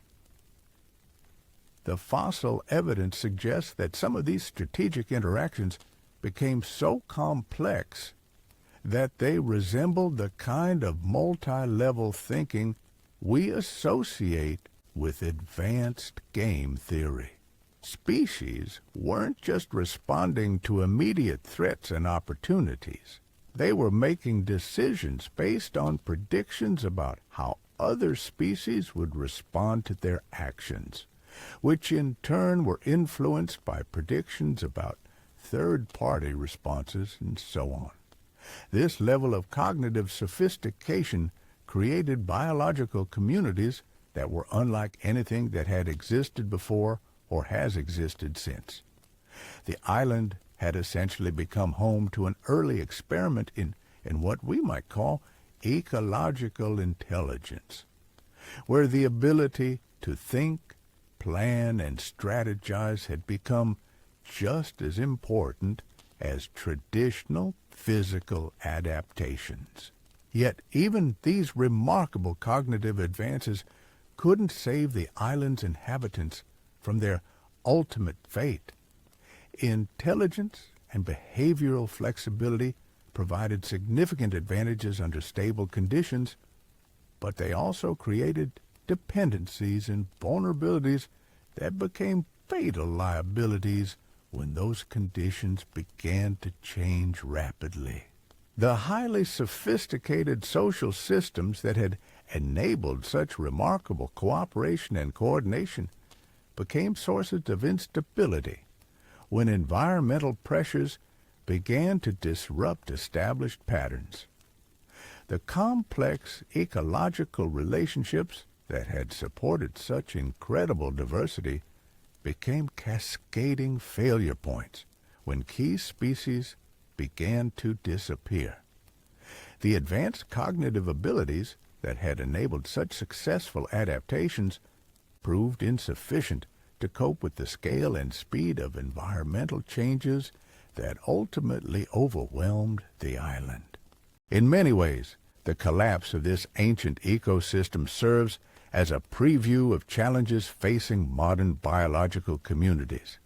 In an era of rapid environmental change, the same factors that made the island's inhabitants so successful under stable conditions, extreme specialization, complex interdependencies, and sophisticated behavioral adaptations, also made them incredibly vulnerable when those conditions began to change. This vulnerability wasn't a design flaw or evolutionary mistake. It was an inevitable consequence of the optimization process that had allowed so many species to coexist in such a small space. Every adaptation that increased efficiency under existing conditions also reduced flexibility for dealing with novel challenges. Every specialization that provided competitive advantages also created dependencies that could become fatal if key resources disappeared. The lesson from modern conservation efforts is both sobering and instructive. The most successful and well-adapted species and ecosystems aren't necessarily the ones most likely to survive major environmental disruptions. Sometimes the key to long-term survival lies not in perfect adaptation to current conditions, but in maintaining the flexibility to adapt to unknown future challenges. This principle becomes particularly relevant as we consider the fate of modern island ecosystems facing similar pressures from climate change, habitat destruction, and other human-induced environmental changes. The story of our ancient Romanian island suggests that even the most remarkable evolutionary innovations can't guarantee survival if environmental changes occur faster than species can adapt. Yet, the story also offers hope. The incredible creativity and adaptability demonstrated by the island's inhabitants shows us that life is capable of finding solutions to seemingly impossible challenges. The innovations that evolved on this ancient land, while ultimately unable to prevent extinction, represent proof that evolution can produce genuine breakthroughs when given the right conditions and sufficient time to experiment. Perhaps most importantly, the story reminds us that every ecosystem, no matter how successful or well-established, represents just one of countless possible ways that biological communities can be organized. The loss of the Romanian island's unique ecosystems wasn't just the extinction of particular species. It was the disappearance of entire categories of ecological relationships and evolutionary solutions that might have provided valuable insights for understanding and managing modern biological communities. As we face our own era of rapid environmental change and widespread species extinctions, the story of this ancient island serves as both a warning and an inspiration. It warns us about the fragility of even the most successful biological systems, while simultaneously inspiring us with examples of life's incredible capacity for innovation and adaptation. The miniature dinosaurs, giant pterosaurs, and sophisticated marine reptiles that once called this place home may be gone forever, but their legacy lives on in the lessons they've taught us about the fundamental processes that shape life on our planet. Their story enriches our understanding of evolution, ecology, and the complex relationships that bind all living things together in the grand tapestry of life on Earth. In the end, this ancient island and its remarkable inhabitants represent both a glimpse into roads not taken and a reminder of possibilities that still exist. While we can't bring back the specific innovations that evolved in this lost world, we can learn from their example and perhaps find ways to incorporate some of their solutions into our efforts to understand and preserve the biological diversity that still enriches our modern world.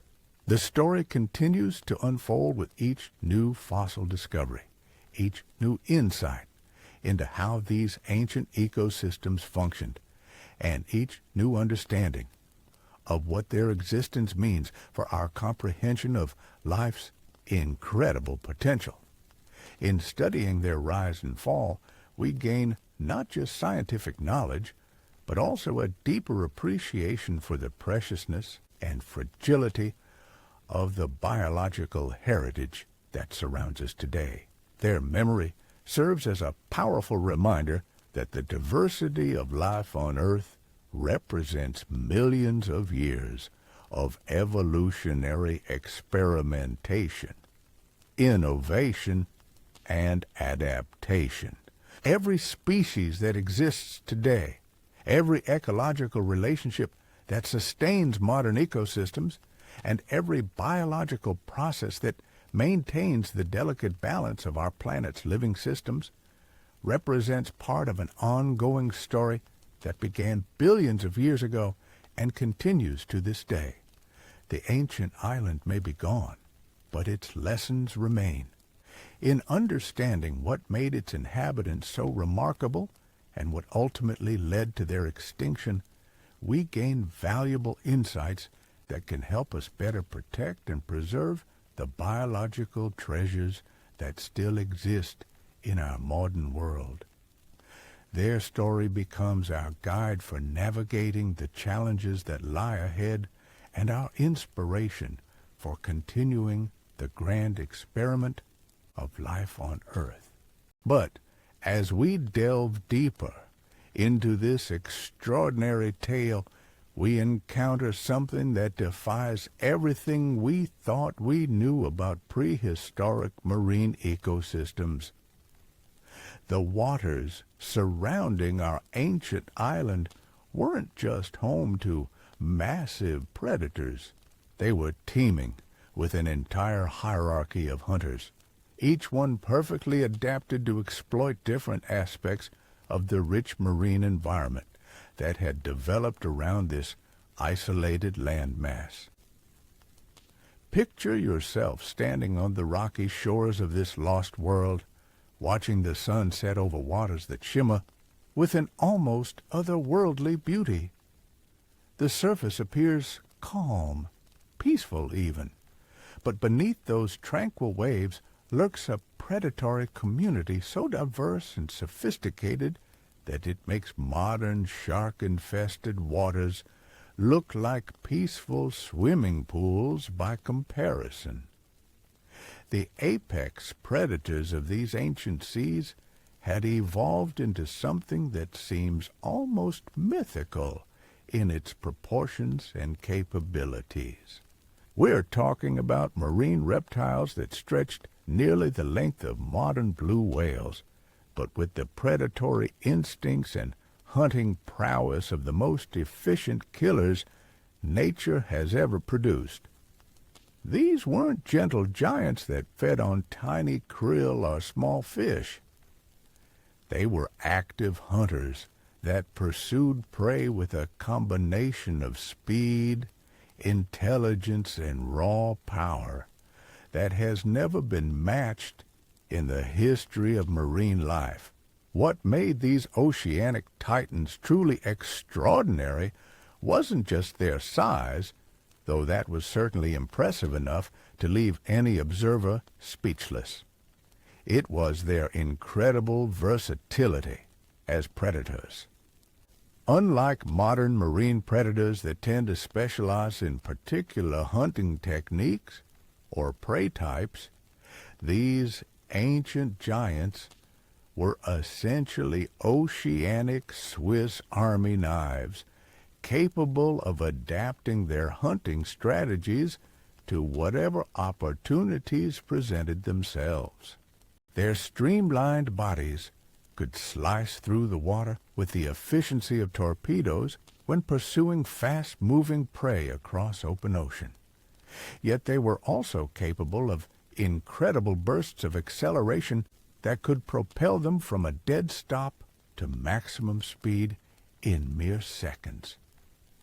This combination of sustained swimming ability and explosive sprint capability meant that virtually nothing in these ancient seas was safe from their attention once they decided to hunt. But speed was just one weapon in their impressive arsenal. These marine giants had developed sensory capabilities that bordered on the supernatural. Their ability to detect vibrations in the water was so refined that they could track the movements of potential prey from distances that would make modern sonar systems jealous. The slightest disturbance, whether from a struggling fish or a marine reptile surfacing for air, would instantly register on their biological detection systems.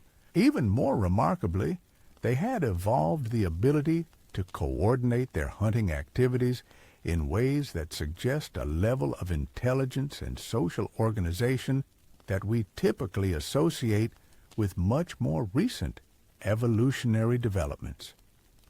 Fossil evidence indicates that these giants sometimes worked together, using sophisticated pack hunting strategies to corner and capture prey that would have been too large or too fast for any individual predator to handle alone. Imagine the terror of being pursued not by one of these massive predators, but by an entire coordinated hunting party, working with military-like precision to eliminate any possibility of escape.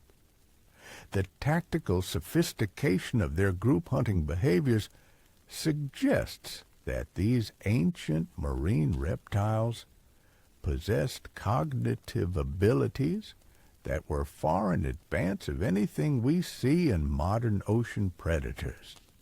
Their hunting success wasn't just due to their physical capabilities and intelligence.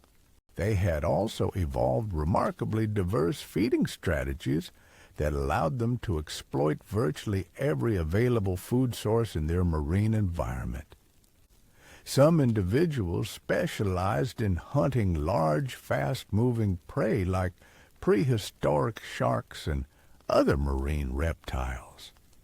Others focused on smaller but more abundant food sources like schools of fish or swarms of prehistoric squid. This dietary flexibility was crucial to their success because it meant that they weren't dependent on any single food source. When one type of prey became scarce, they could simply switch to hunting something else. This adaptability made them incredibly resilient to environmental fluctuations and allowed them to maintain stable populations even when other marine predators were struggling to find sufficient food. But perhaps most impressively, these oceanic giants had developed the ability to exploit food sources that were completely inaccessible to other predators. Their massive size and powerful jaws allowed them to tackle prey items that would have been impossible for smaller predators to handle. Ancient sea turtles with shells thick enough to protect them from most threats became easy meals for jaws that could exert crushing forces measured in tons per square inch. The fossil record reveals feeding strategies that were so sophisticated they seem almost impossible. These predators had learned to use their environment as a tool, employing rocky outcroppings and coral formations to help them crack open heavily armored prey. They would grab large ammonites and other shelled creatures, then use their incredible strength to smash them against underwater obstacles, cracking their protective shells like nuts and accessing the nutritious meat inside. Yet for all their impressive capabilities, these oceanic titans weren't the only remarkable predators inhabiting the waters around our ancient island. The marine ecosystem had evolved into a complex hierarchy of hunters, each group perfectly adapted to exploit different ecological niches and prey types. This specialization created a predatory community of unprecedented diversity and efficiency. At the next level, down from the massive apex predators, were creatures that had chosen a completely different evolutionary strategy. Rather than relying on size and brute force, these marine reptiles had become masters of stealth and patience. They were the oceanic equivalent of ambush predators, creatures that could remain motionless for hours or even days before striking with lightning-fast precision. These patient hunters had evolved anatomical features that were perfectly suited to their waiting game. Their bodies were designed for energy conservation, allowing them to maintain their ambush positions for extended periods without exhausting their metabolic resources. Their coloration and body patterns provided incredible camouflage that made them virtually invisible against the varied backgrounds of their marine environment. Most remarkably, they had developed teeth that were unlike anything seen in modern marine predators. Instead of the broad, triangular cutting teeth we associate with sharks, or the conical gripping teeth of modern marine mammals, these ambush specialists possessed rows of needle-like teeth that were perfectly designed for one specific purpose, ensuring that once prey was caught, escape was absolutely impossible. The arrangement and structure of these teeth created a biological trap that was both elegant and terrifyingly effective. Each tooth was positioned to work in perfect coordination with its neighbors, creating interlocking rows that formed an inescapable prison for any creature unfortunate enough to find itself caught in their grip. The more prey struggled to escape, the more securely it became trapped, making resistance not just futile, but actively counterproductive. These ambush predators had essentially solved one of the fundamental challenges facing all marine predators: how to prevent fast, slippery prey from escaping once caught. Their solution was so effective that it allowed them to successfully hunt creatures that were actually faster and more agile than they were. All they needed was a single moment of contact, and their specialized dental arrangements would do the rest. But the diversity of hunting strategies in these ancient waters was truly staggering. While some predators relied on speed and others on stealth, there was yet another group that had evolved into something completely different. Specialized shell crushers that could handle prey items no other marine predator could even attempt to tackle. These robust hunters had developed jaws and teeth that were essentially biological nutcrackers, capable of generating crushing forces that could shatter the thickest shells and break through the most heavily armored defenses. Their thick, powerful teeth were specifically engineered for dealing with the toughest prey items available in their marine environment, from massive ammonites with shells thick as armor plating to heavily defended marine creatures that had evolved their own impressive protective adaptations.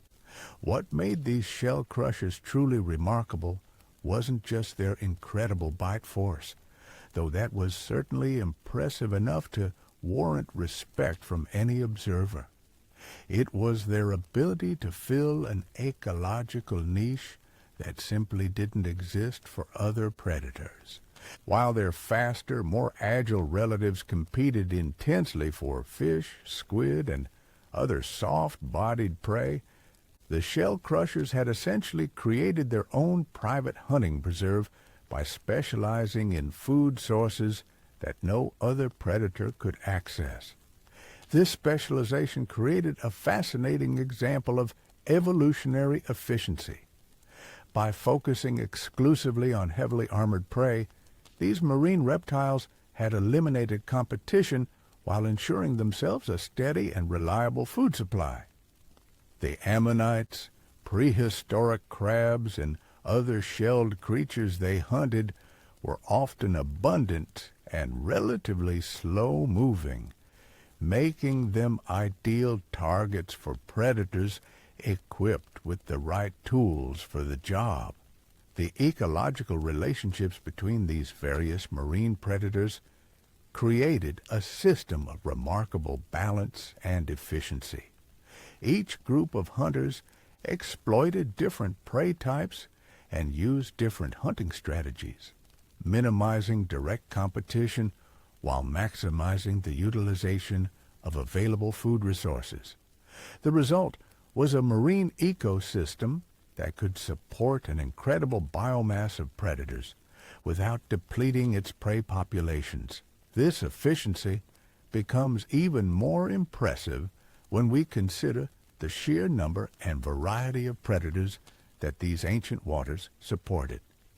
In addition to the massive marine reptiles, there were prehistoric sharks of various sizes and specializations, each one adapted to exploit particular aspects of the marine environment. Some of these ancient sharks reached sizes comparable to the largest great whites alive today, but their hunting strategies and ecological roles were often quite different from their modern counterparts.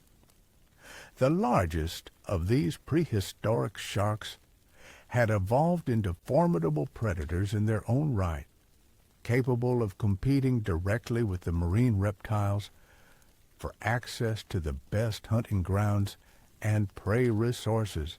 Their teeth were optimized for grasping and slicing, making them incredibly effective at capturing and processing fast-moving prey like schools of fish and prehistoric squid.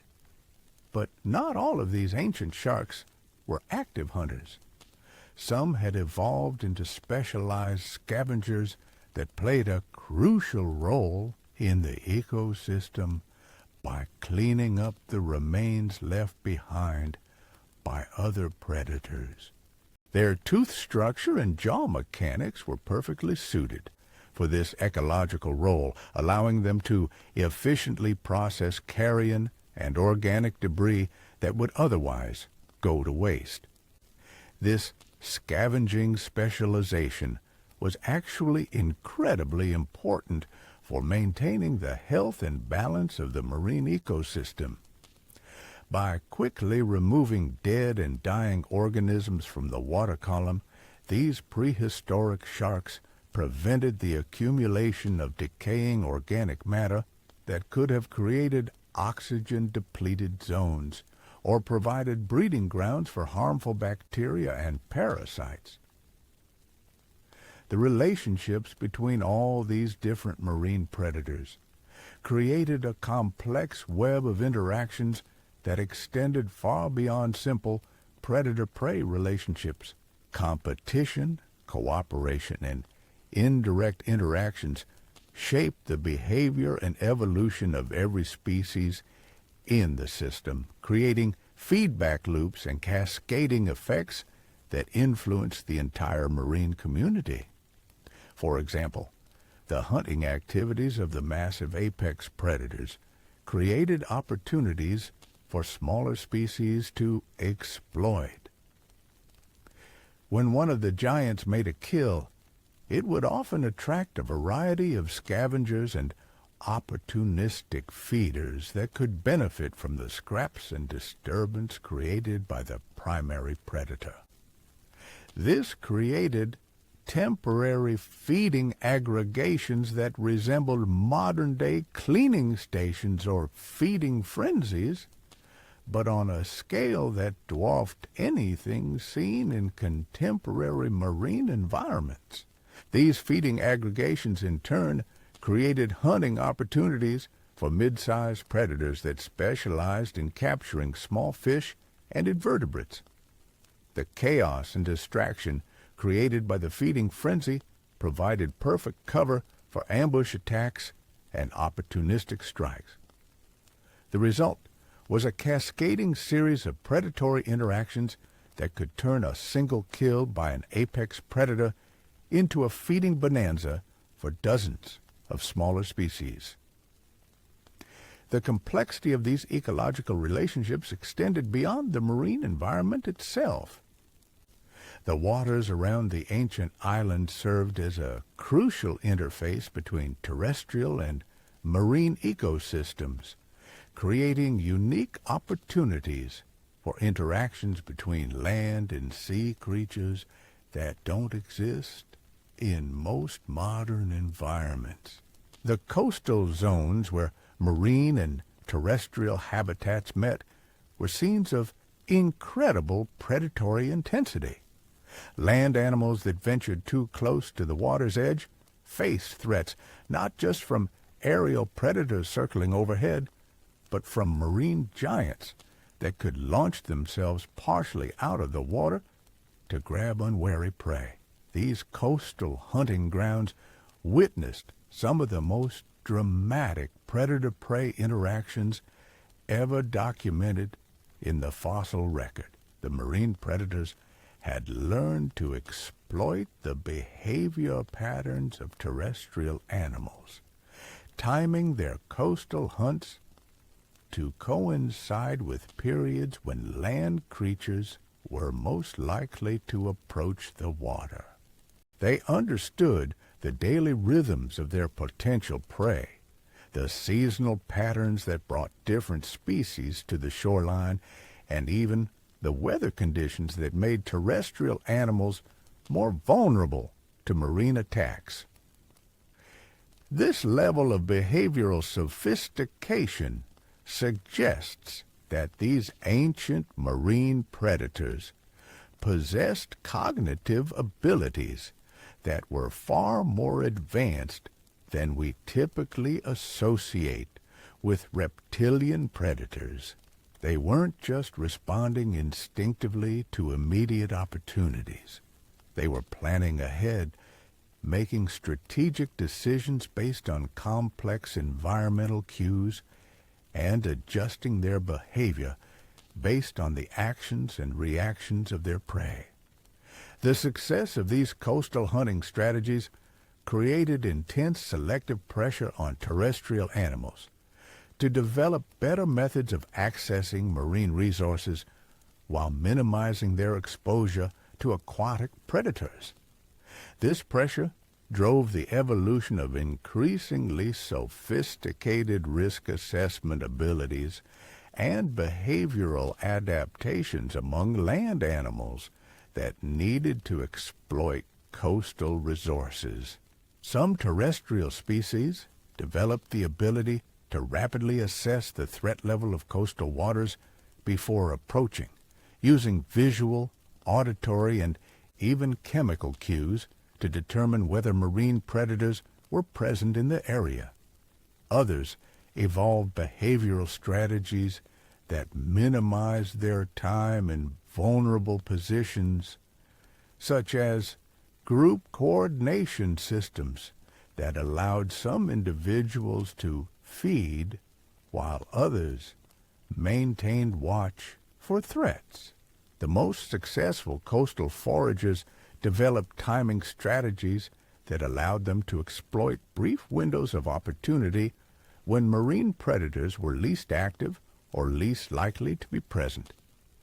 These behavioral adaptations required not just individual intelligence, but also sophisticated social coordination and communication systems that could rapidly disseminate information about changing threat levels. The evolutionary arms race between marine predators and their terrestrial prey created innovations on both sides that pushed the boundaries of what was possible for animals of their time period. The predators developed increasingly sophisticated hunting strategies and sensory capabilities, while their prey evolved correspondingly advanced evasion techniques and threat detection systems. This escalating cycle of adaptation and counter-adaptation produced creatures whose capabilities seem almost impossible given their evolutionary context.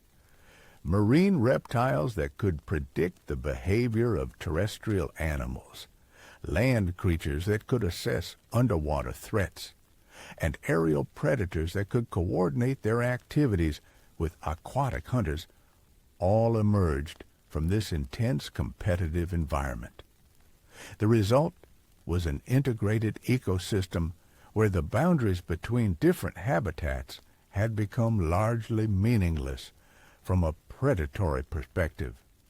Threats could come from above, below, or from the sides, creating an environment where survival required constant vigilance and sophisticated behavioral adaptations that wouldn't be seen again until much later in evolutionary history. Yet, even this incredibly complex and efficient system couldn't survive the geological forces that were slowly but inexorably changing the fundamental parameters of the island's environment. The same tectonic processes that had created this isolated paradise were beginning to alter its position, elevation, and relationship to surrounding land masses in ways that would ultimately prove catastrophic for all its inhabitants. The first signs of trouble appeared gradually, as subtle changes in ocean currents began to affect the distribution of nutrients and plankton that formed the base of the marine food web. These changes were initially small and probably barely noticeable to the ecosystem's inhabitants, but they set in motion a series of cascading effects that would eventually destabilize the entire system. As nutrient patterns shifted, the populations of small marine organisms that served as prey for larger predators began to fluctuate in ways that disrupted the carefully balanced relationships that had evolved over millions of years. Species that had become highly specialized for exploiting particular prey types found themselves struggling to maintain adequate nutrition as their preferred food sources became less predictable or less abundant. The marine predators, despite all their impressive adaptations and sophisticated hunting strategies, proved surprisingly vulnerable to these bottom-up changes in their ecosystem. Their very success had created dependencies that became fatal liabilities when the fundamental structure of their food web began to shift. The massive apex predators, for all their size and power, required enormous quantities of prey to sustain their metabolic needs. When prey populations began to fluctuate, these giants were among the first to feel the effects. Their population started to decline as individuals struggled to find sufficient food to maintain their massive body sizes and energy-intensive lifestyles. The specialized shell crushers faced different but equally serious challenges. The heavily armored prey they depended on were often slow-reproducing species that were particularly vulnerable to environmental changes. As ocean chemistry began to shift due to geological processes, many shelled organisms found it increasingly difficult to build and maintain their protective armor, making them easy prey for generalist predators and reducing their populations to levels that could no longer sustain specialist predators.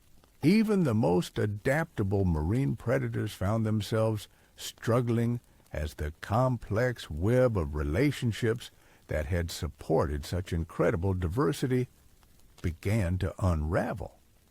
The feeding aggregations and cooperative hunting opportunities that had been crucial to their success became less frequent and less predictable, forcing them to compete more directly for dwindling resources. The collapse of the marine ecosystem proceeded in a series of cascading failures that accelerated as key species disappeared from the system. Each extinction removed crucial links in the food web, creating instabilities that affected multiple other species and ultimately contributed to further collapses. What had once been a resilient and highly efficient biological system became increasingly fragile and vulnerable to additional disruptions. The final blow came as sea level changes began to alter the physical structure of the coastal environments that had been so crucial to the ecosystem's functioning.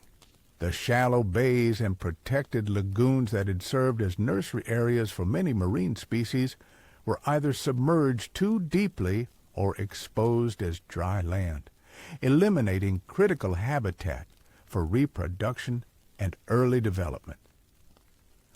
The coral reefs and rocky formations that had provided structure and hiding places for countless species were either buried under sediment or exposed to destructive wave action that broke them apart.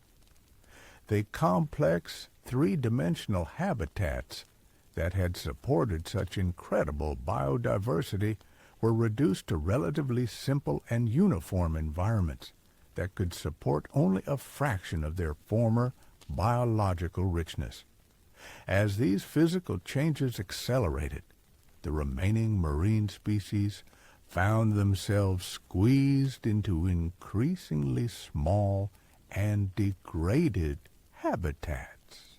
Competition intensified dramatically as multiple species were forced to exploit the same limited resources in the same restricted areas.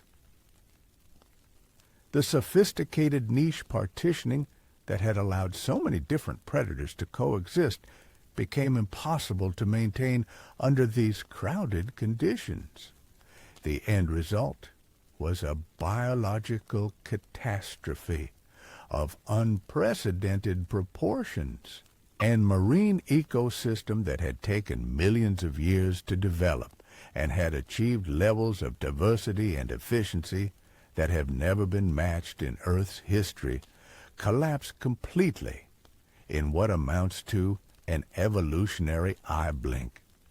The incredibly sophisticated predators the specialized prey species, and the complex web of relationships that had connected them all vanished forever, leaving behind only scattered fossils as evidence of what had once existed. The tragedy of this collapse extends far beyond the simple loss of individual species. What disappeared was an entire category of ecological organization, a way of structuring marine communities that had proven incredibly successful under the right conditions, but proved impossible to recreate once those conditions changed. The innovations that had evolved in these ancient waters represented genuine evolutionary breakthroughs that might have provided solutions to ecological challenges that marine ecosystems still face today. The cooperative hunting strategies, the sophisticated predator-prey relationships, and the efficient resource utilization techniques that had developed over millions of years of evolution were lost forever when their marine environment disappeared. Modern marine biologists studying these ancient ecosystems are struck by both their incredible sophistication and their ultimate fragility. The same factors that had made them so successful under stable conditions, extreme specialization, complex interdependencies, and highly efficient resource utilization, also made them incredibly vulnerable to environmental changes that exceeded their adaptive capabilities. This pattern of evolutionary success followed by catastrophic collapse serves as a sobering reminder of the challenges facing modern marine ecosystems in an era of rapid environmental change. The most successful and well-adapted marine communities aren't necessarily the ones most likely to survive major disruptions to their environment. The story of these ancient marine predators and their remarkable ecosystem continues to inform our understanding of how marine communities function and evolve. Their legacy serves as both an inspiration and a warning about the incredible potential of marine life and the environmental factors that ultimately determine whether that potential can be sustained over time.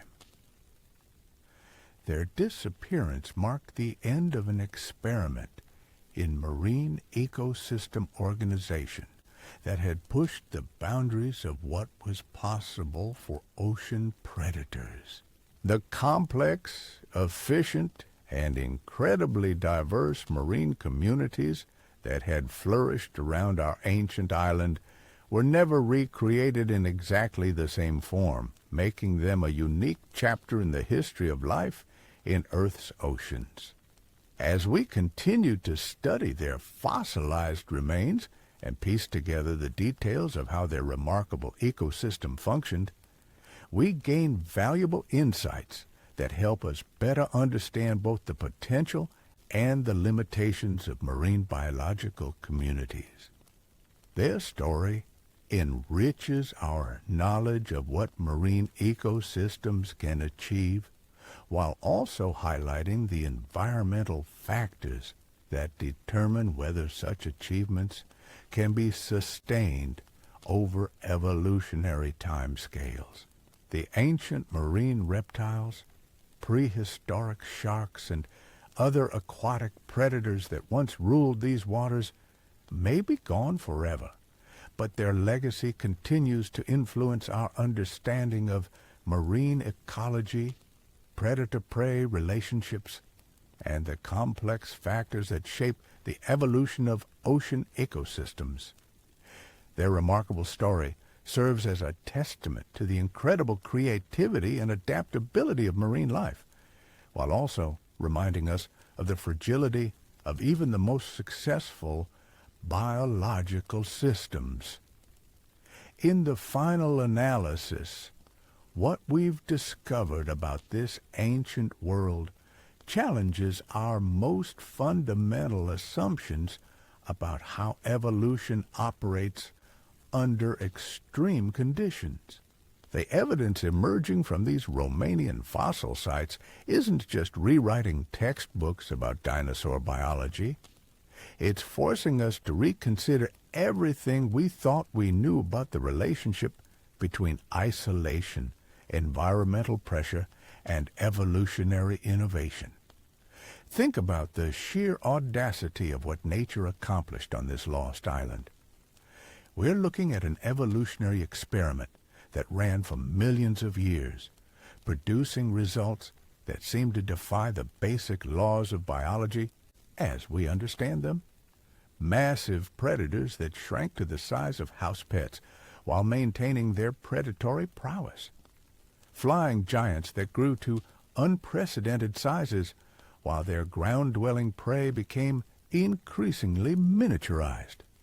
Marine ecosystems that developed levels of complexity and efficiency that have never been matched in modern oceans.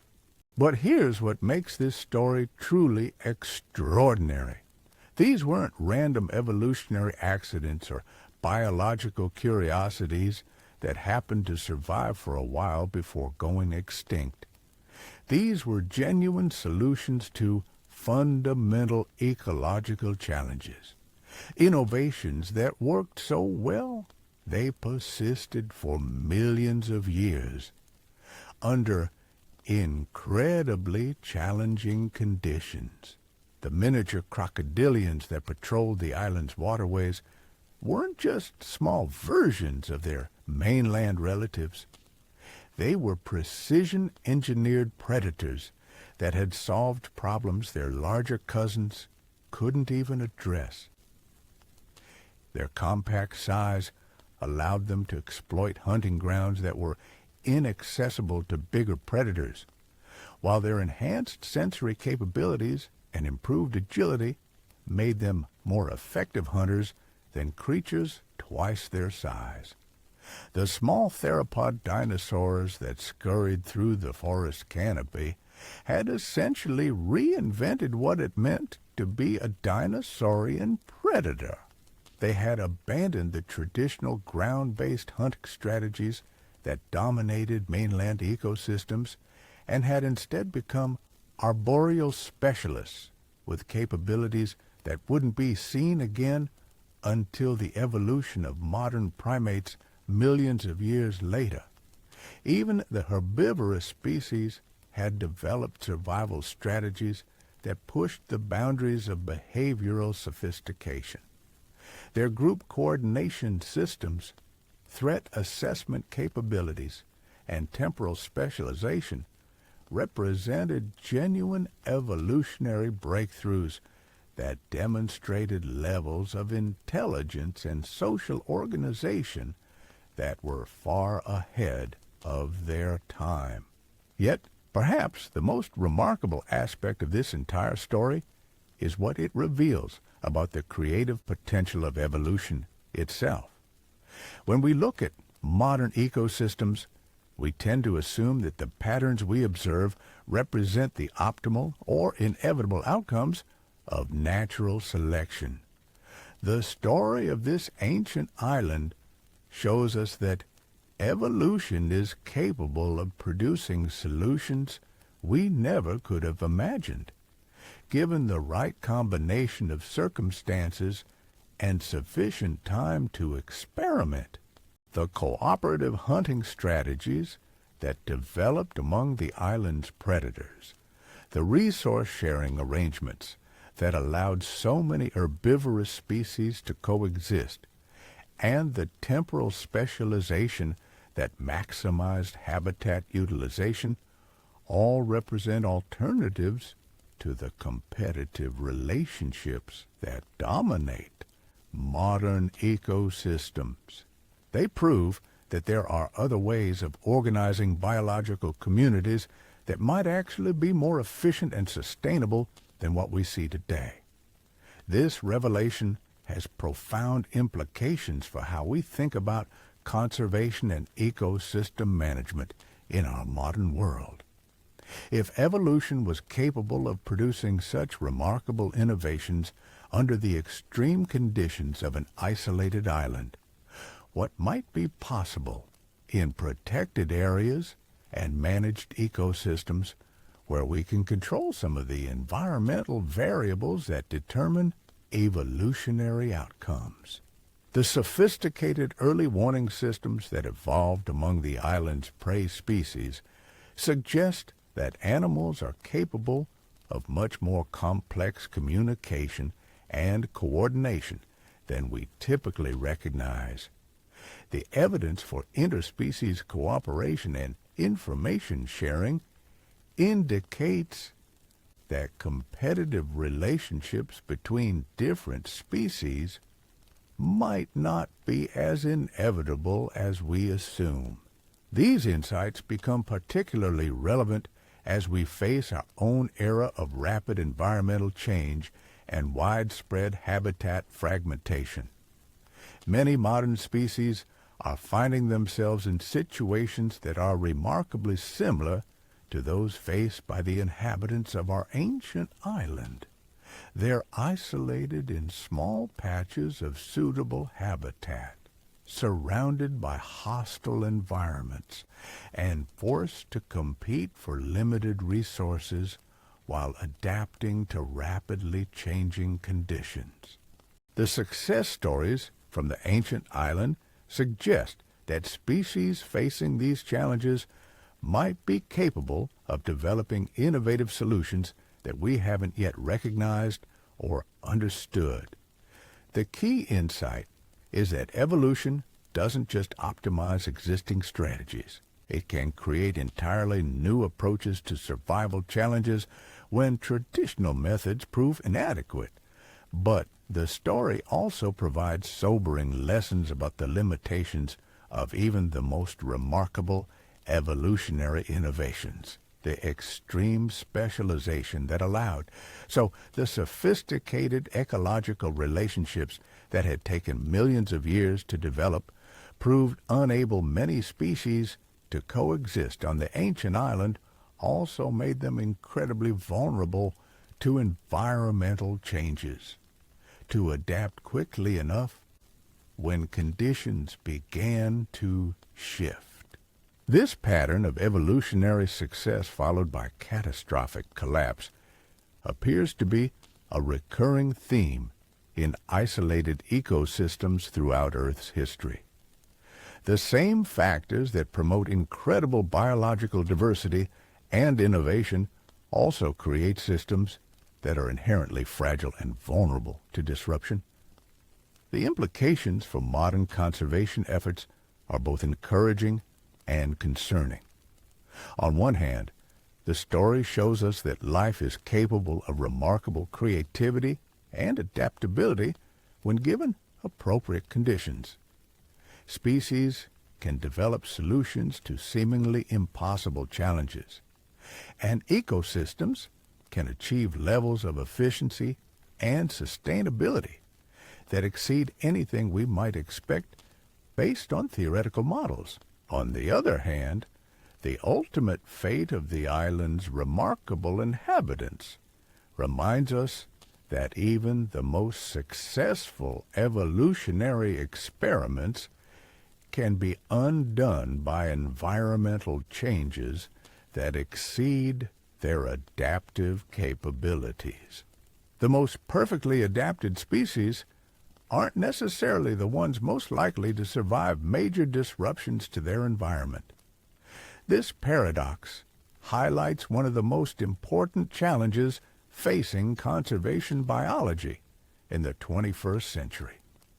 How do we protect and preserve biological diversity while also maintaining the flexibility and resilience that species will need to adapt to uncertain future conditions? The answer may lie in understanding the factors that promote evolutionary innovation while also maintaining the environmental stability that allows new adaptations to develop and persist. The story of our ancient Romanian island suggests that isolation, while promoting remarkable evolutionary innovations, also creates vulnerabilities that can prove fatal when conditions change. This insight might help us design conservation strategies that provide species with the benefits of protected habitat, while also maintaining connections to larger populations and gene pools that can provide resilience against environmental fluctuations. The temporal specialization that allowed so many species to coexist on the ancient island might also provide insights for modern ecosystem management. If we can understand how different species naturally partition time and resources, we might be able to design management strategies that maximize biodiversity while minimizing competition and resource conflicts. The cooperative relationships that developed between traditionally competitive species suggest that conservation efforts might benefit from focusing on entire biological communities rather than individual species.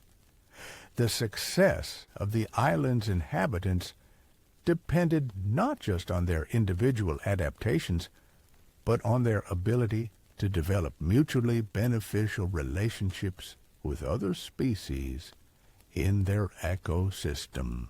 These lessons become particularly important as we consider the challenges facing island ecosystems in our modern world.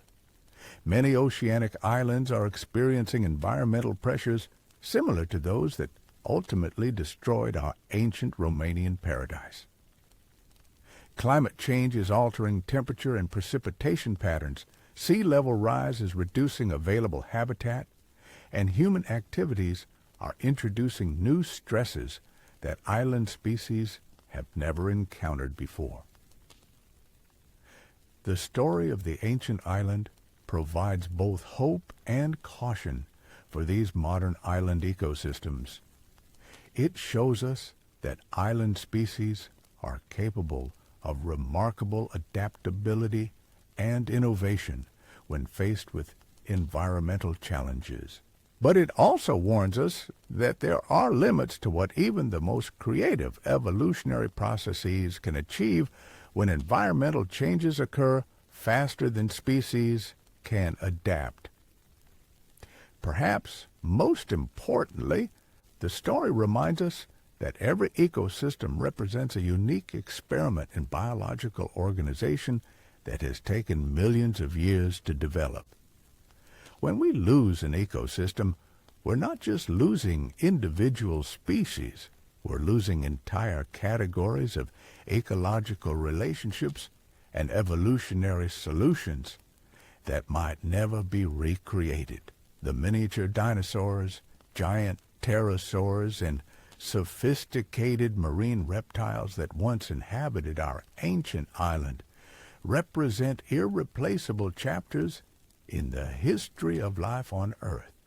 Their innovations and adaptations were the products of evolutionary experiments that can never be repeated because the specific combination of circumstances that created them no longer exists.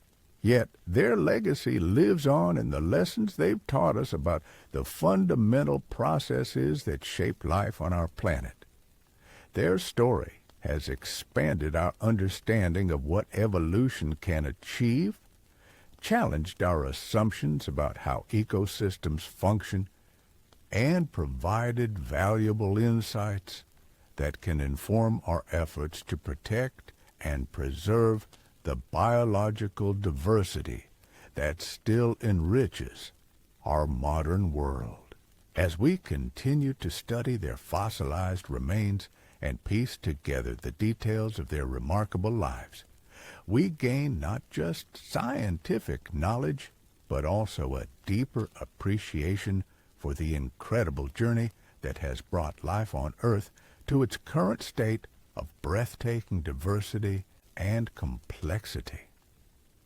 Their story becomes part of our own story, a reminder of both the creative potential of evolution and our responsibility to protect the biological heritage that surrounds us today. The ancient island may be gone forever, but its inhabitants have given us something invaluable, proof that life is capable of far more creativity, adaptability, and resilience than we ever imagined. In understanding their achievements and their ultimate fate, we gain the knowledge and perspective we need to face the environmental challenges of our own time with both wisdom and hope. Their remarkable story continues to unfold with each new discovery, each new insight into how their extraordinary world functioned, and each new understanding of what their existence means for our comprehension of life's incredible potential. In studying their rise and fall, we learn not just about the past, but about the possibilities that still exist for the future of life on our ever-changing planet. The legacy of these ancient creatures extends far beyond the scientific papers and museum displays that preserve their memory. They have fundamentally changed how we think about evolution, ecology, and the complex relationships that bind all living things together in the grand tapestry of life on Earth. Their story enriches our understanding while inspiring us to continue the ongoing effort to protect and preserve the biological treasures that make our planet so extraordinarily special. In the end, perhaps the most important lesson from this lost world is that every living thing represents part of an ongoing experiment that began billions of years ago and continues to this day. The story of life on Earth is still being written, and we have the privilege and responsibility of helping to determine what the next chapters will contain. The remarkable inhabitants of our ancient island have shown us what's possible when evolution is given the right conditions and sufficient time to work its magic. Now, it's up to us to ensure that future generations will have the opportunity to witness similar marvels in the living world that surrounds us today. Their story serves as a bridge between the deep past and our uncertain future, reminding us that the capacity for extraordinary adaptation lies dormant within every living system, waiting for the right combination of pressure and opportunity to unleash innovations we can barely imagine. But there's one final revelation that emerges from studying this vanished world, something that challenges our most basic assumptions about the nature of evolution itself. The evidence suggests that the transformations we've witnessed weren't just random responses to environmental pressure. They were part of a coordinated biological revolution that reshaped every aspect of how life functioned on this isolated paradise. Consider the timing of these changes. The fossil record reveals that the dramatic size reductions, behavioral innovations, and ecological specializations didn't happen gradually. Over tens of millions of years, they occurred in synchronized waves that swept across the entire ecosystem, affecting multiple species simultaneously in ways that suggest some underlying organizing principle was orchestrating the entire transformation. This synchronized evolution challenges one of our fundamental assumptions about how natural selection operates. We typically think of evolutionary changes as occurring independently in different lineages, with each species responding to its own specific set of environmental pressures.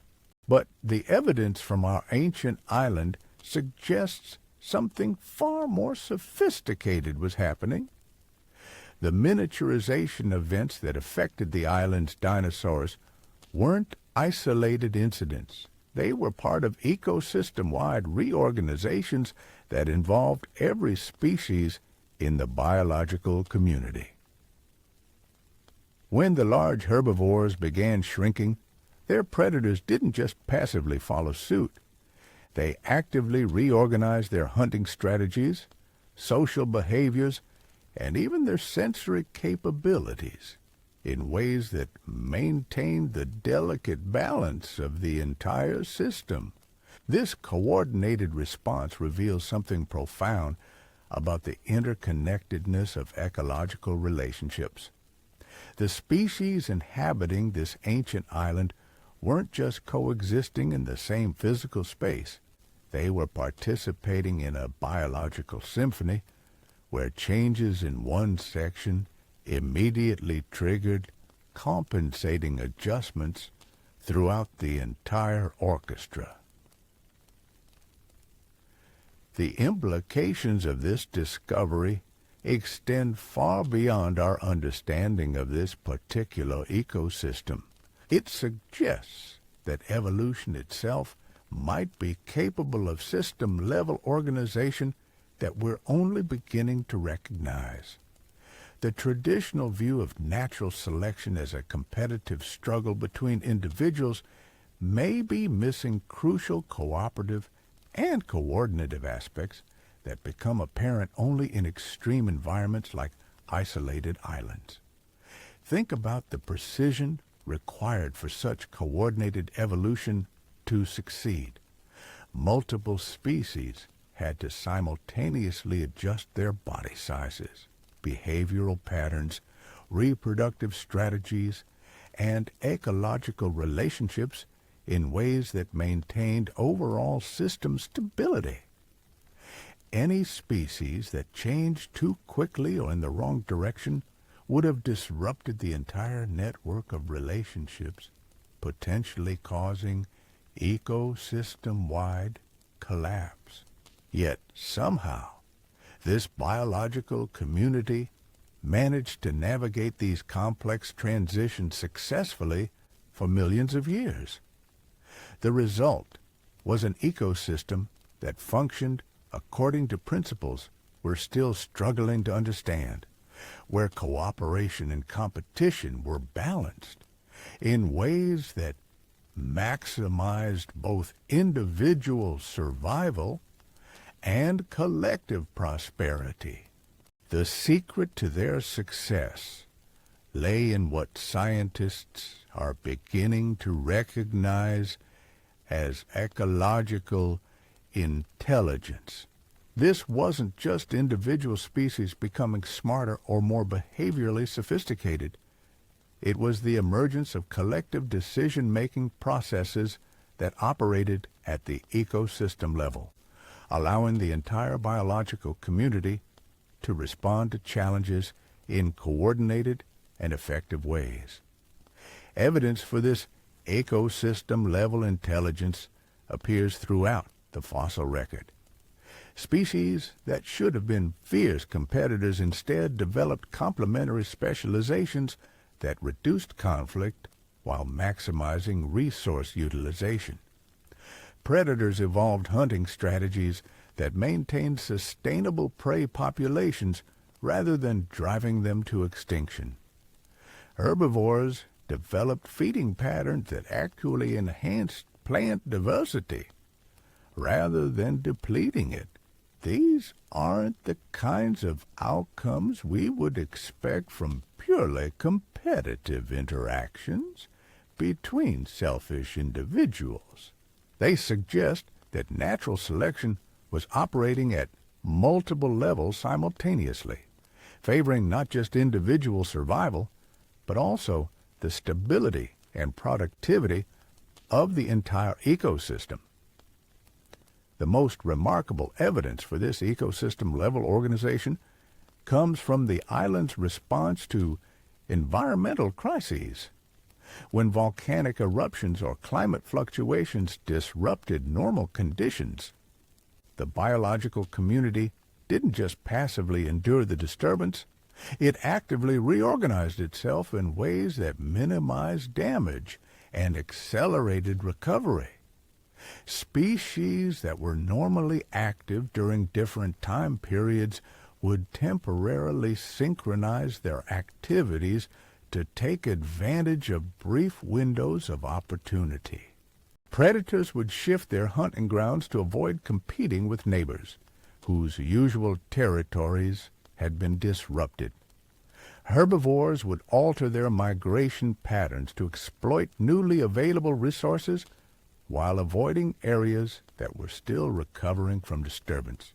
These coordinated responses required levels of environmental awareness and behavioral flexibility that seem almost impossible given the cognitive limitations we typically associate with ancient reptiles and birds.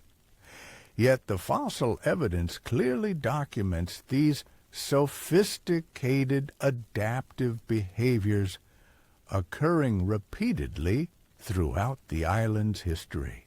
The key insight emerging from these discoveries is that intelligence and behavioral sophistication aren't just individual traits that provide competitive advantages.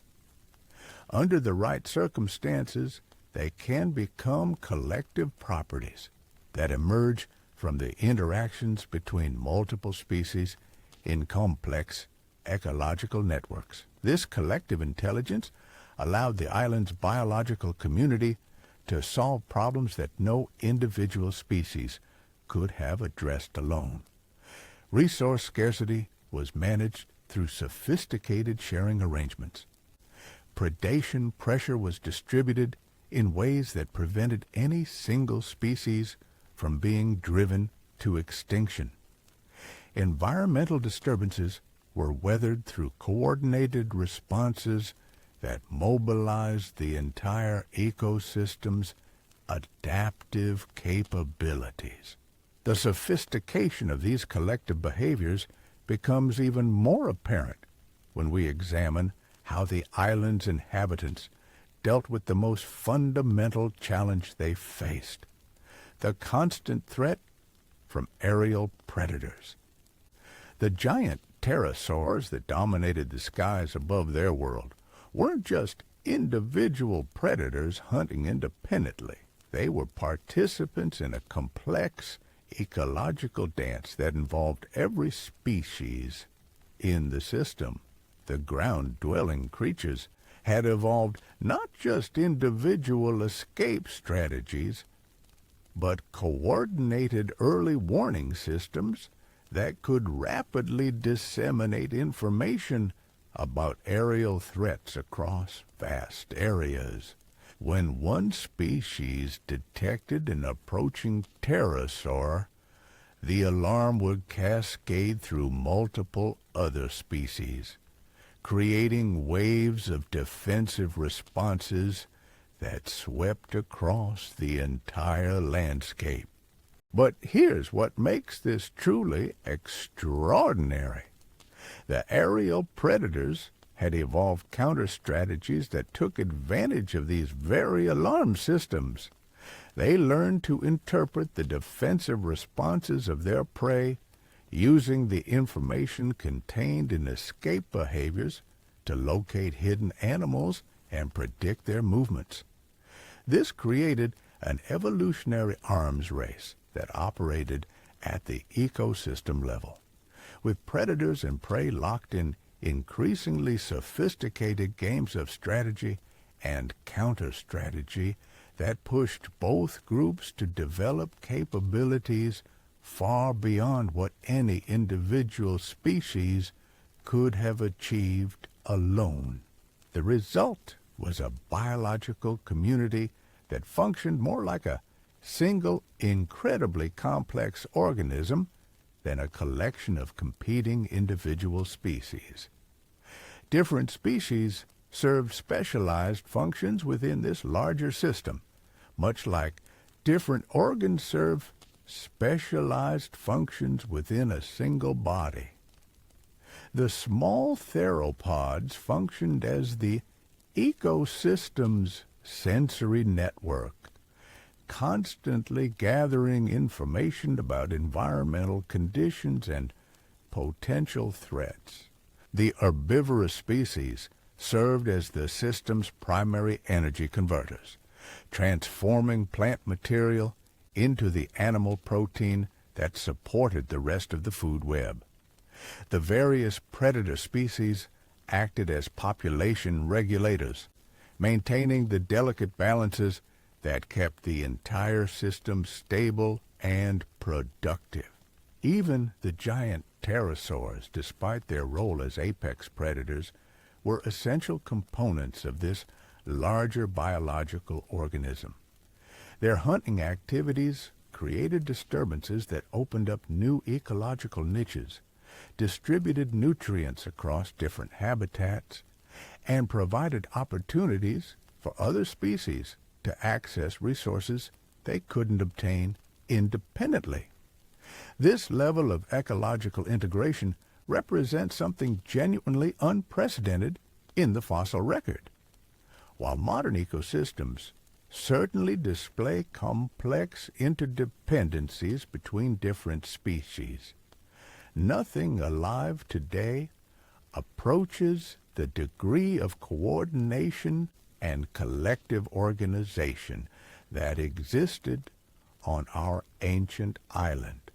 The closest modern analogies might be found in social insect colonies or bacterial biofilms, where individual organisms subordinate their immediate interests to the collective good of the entire community. But even these examples pale in comparison to the ecosystem-level organization that evolved on the ancient island, which involved hundreds of different species operating according to shared behavioral and ecological principles. Understanding how such complex biological systems emerge and function has become one of the most important challenges in modern ecology. The lessons learned from studying this ancient ecosystem could provide crucial insights for managing modern biological communities facing environmental pressures similar to those that ultimately destroyed our island paradise. The key insight is that ecological resilience doesn't just depend on the individual adaptability of different species. It depends on the ability of entire biological communities to reorganize themselves in response to changing conditions. The most successful ecosystems are those that maintain the flexibility to fundamentally restructure their organization when traditional approaches prove inadequate. This principle becomes particularly relevant as we consider the challenges facing modern ecosystems in an era of rapid environmental change. Climate change, habitat fragmentation, and species extinctions are creating conditions that require adaptive responses at the ecosystem level, not just individual species adjustments. The ancient island's biological community demonstrated that such ecosystem-level adaptation is possible, but only under very specific circumstances. The isolation that promoted such remarkable coordination also created vulnerabilities that proved fatal when environmental changes exceeded the system's adaptive capabilities. The lesson for modern conservation efforts is both encouraging and sobering. Life is capable of far more sophisticated organization and collective intelligence than we typically recognize. But these remarkable capabilities emerge slowly over millions of years of evolutionary time and can be destroyed much more quickly than they can be created. Perhaps most importantly, the story of this ancient ecosystem reminds us that the biological communities we see around us today represent just one of many possible ways that life can organize itself. The innovations that evolved on our lost island were genuine alternatives to modern ecological principles, solutions to fundamental biological challenges that might have provided better outcomes under different circumstances. Their disappearance represents not just the loss of individual species, but the elimination of entire categories of biological organization that took millions of years to develop and can never be recreated in exactly the same form. Each extinction eliminates not just genetic diversity, but also ecological knowledge that has been accumulated through countless generations of evolutionary experimentation. Yet their legacy continues to inform our understanding of what life can achieve when given appropriate conditions and sufficient time to develop. The remarkable innovations that emerged from this ancient biological laboratory continue to inspire new approaches to understanding evolution, ecology, and the complex relationships that bind all living things together. As we face our own era of environmental challenges and biological uncertainty, the story of these ancient creatures provides both guidance and inspiration. They showed us that life is capable of remarkable creativity and adaptability when faced with seemingly impossible challenges. They also reminded us that even the most successful biological systems are ultimately vulnerable to environmental changes that exceed their adaptive capabilities. Their memory serves as both a celebration of life's incredible potential and a sobering reminder of our responsibility to protect the biological heritage that still enriches our modern world. In understanding their achievements and their ultimate fate, we gain the knowledge and perspective we need to navigate the environmental challenges that lie ahead. The ancient island may be gone forever, but the lessons learned from its remarkable inhabitants continue to guide our efforts to understand and preserve the extraordinary diversity of life that surrounds us today. Their story becomes part of our own ongoing experiment in learning to live sustainably on this ever-changing planet we all share. In studying their rise and fall, we discover not just fascinating details about prehistoric life, but fundamental principles about how biological systems respond to environmental challenges. Their legacy enriches our understanding while inspiring us to continue the ancient experiment of life on Earth, armed with the wisdom gained from those who came before us.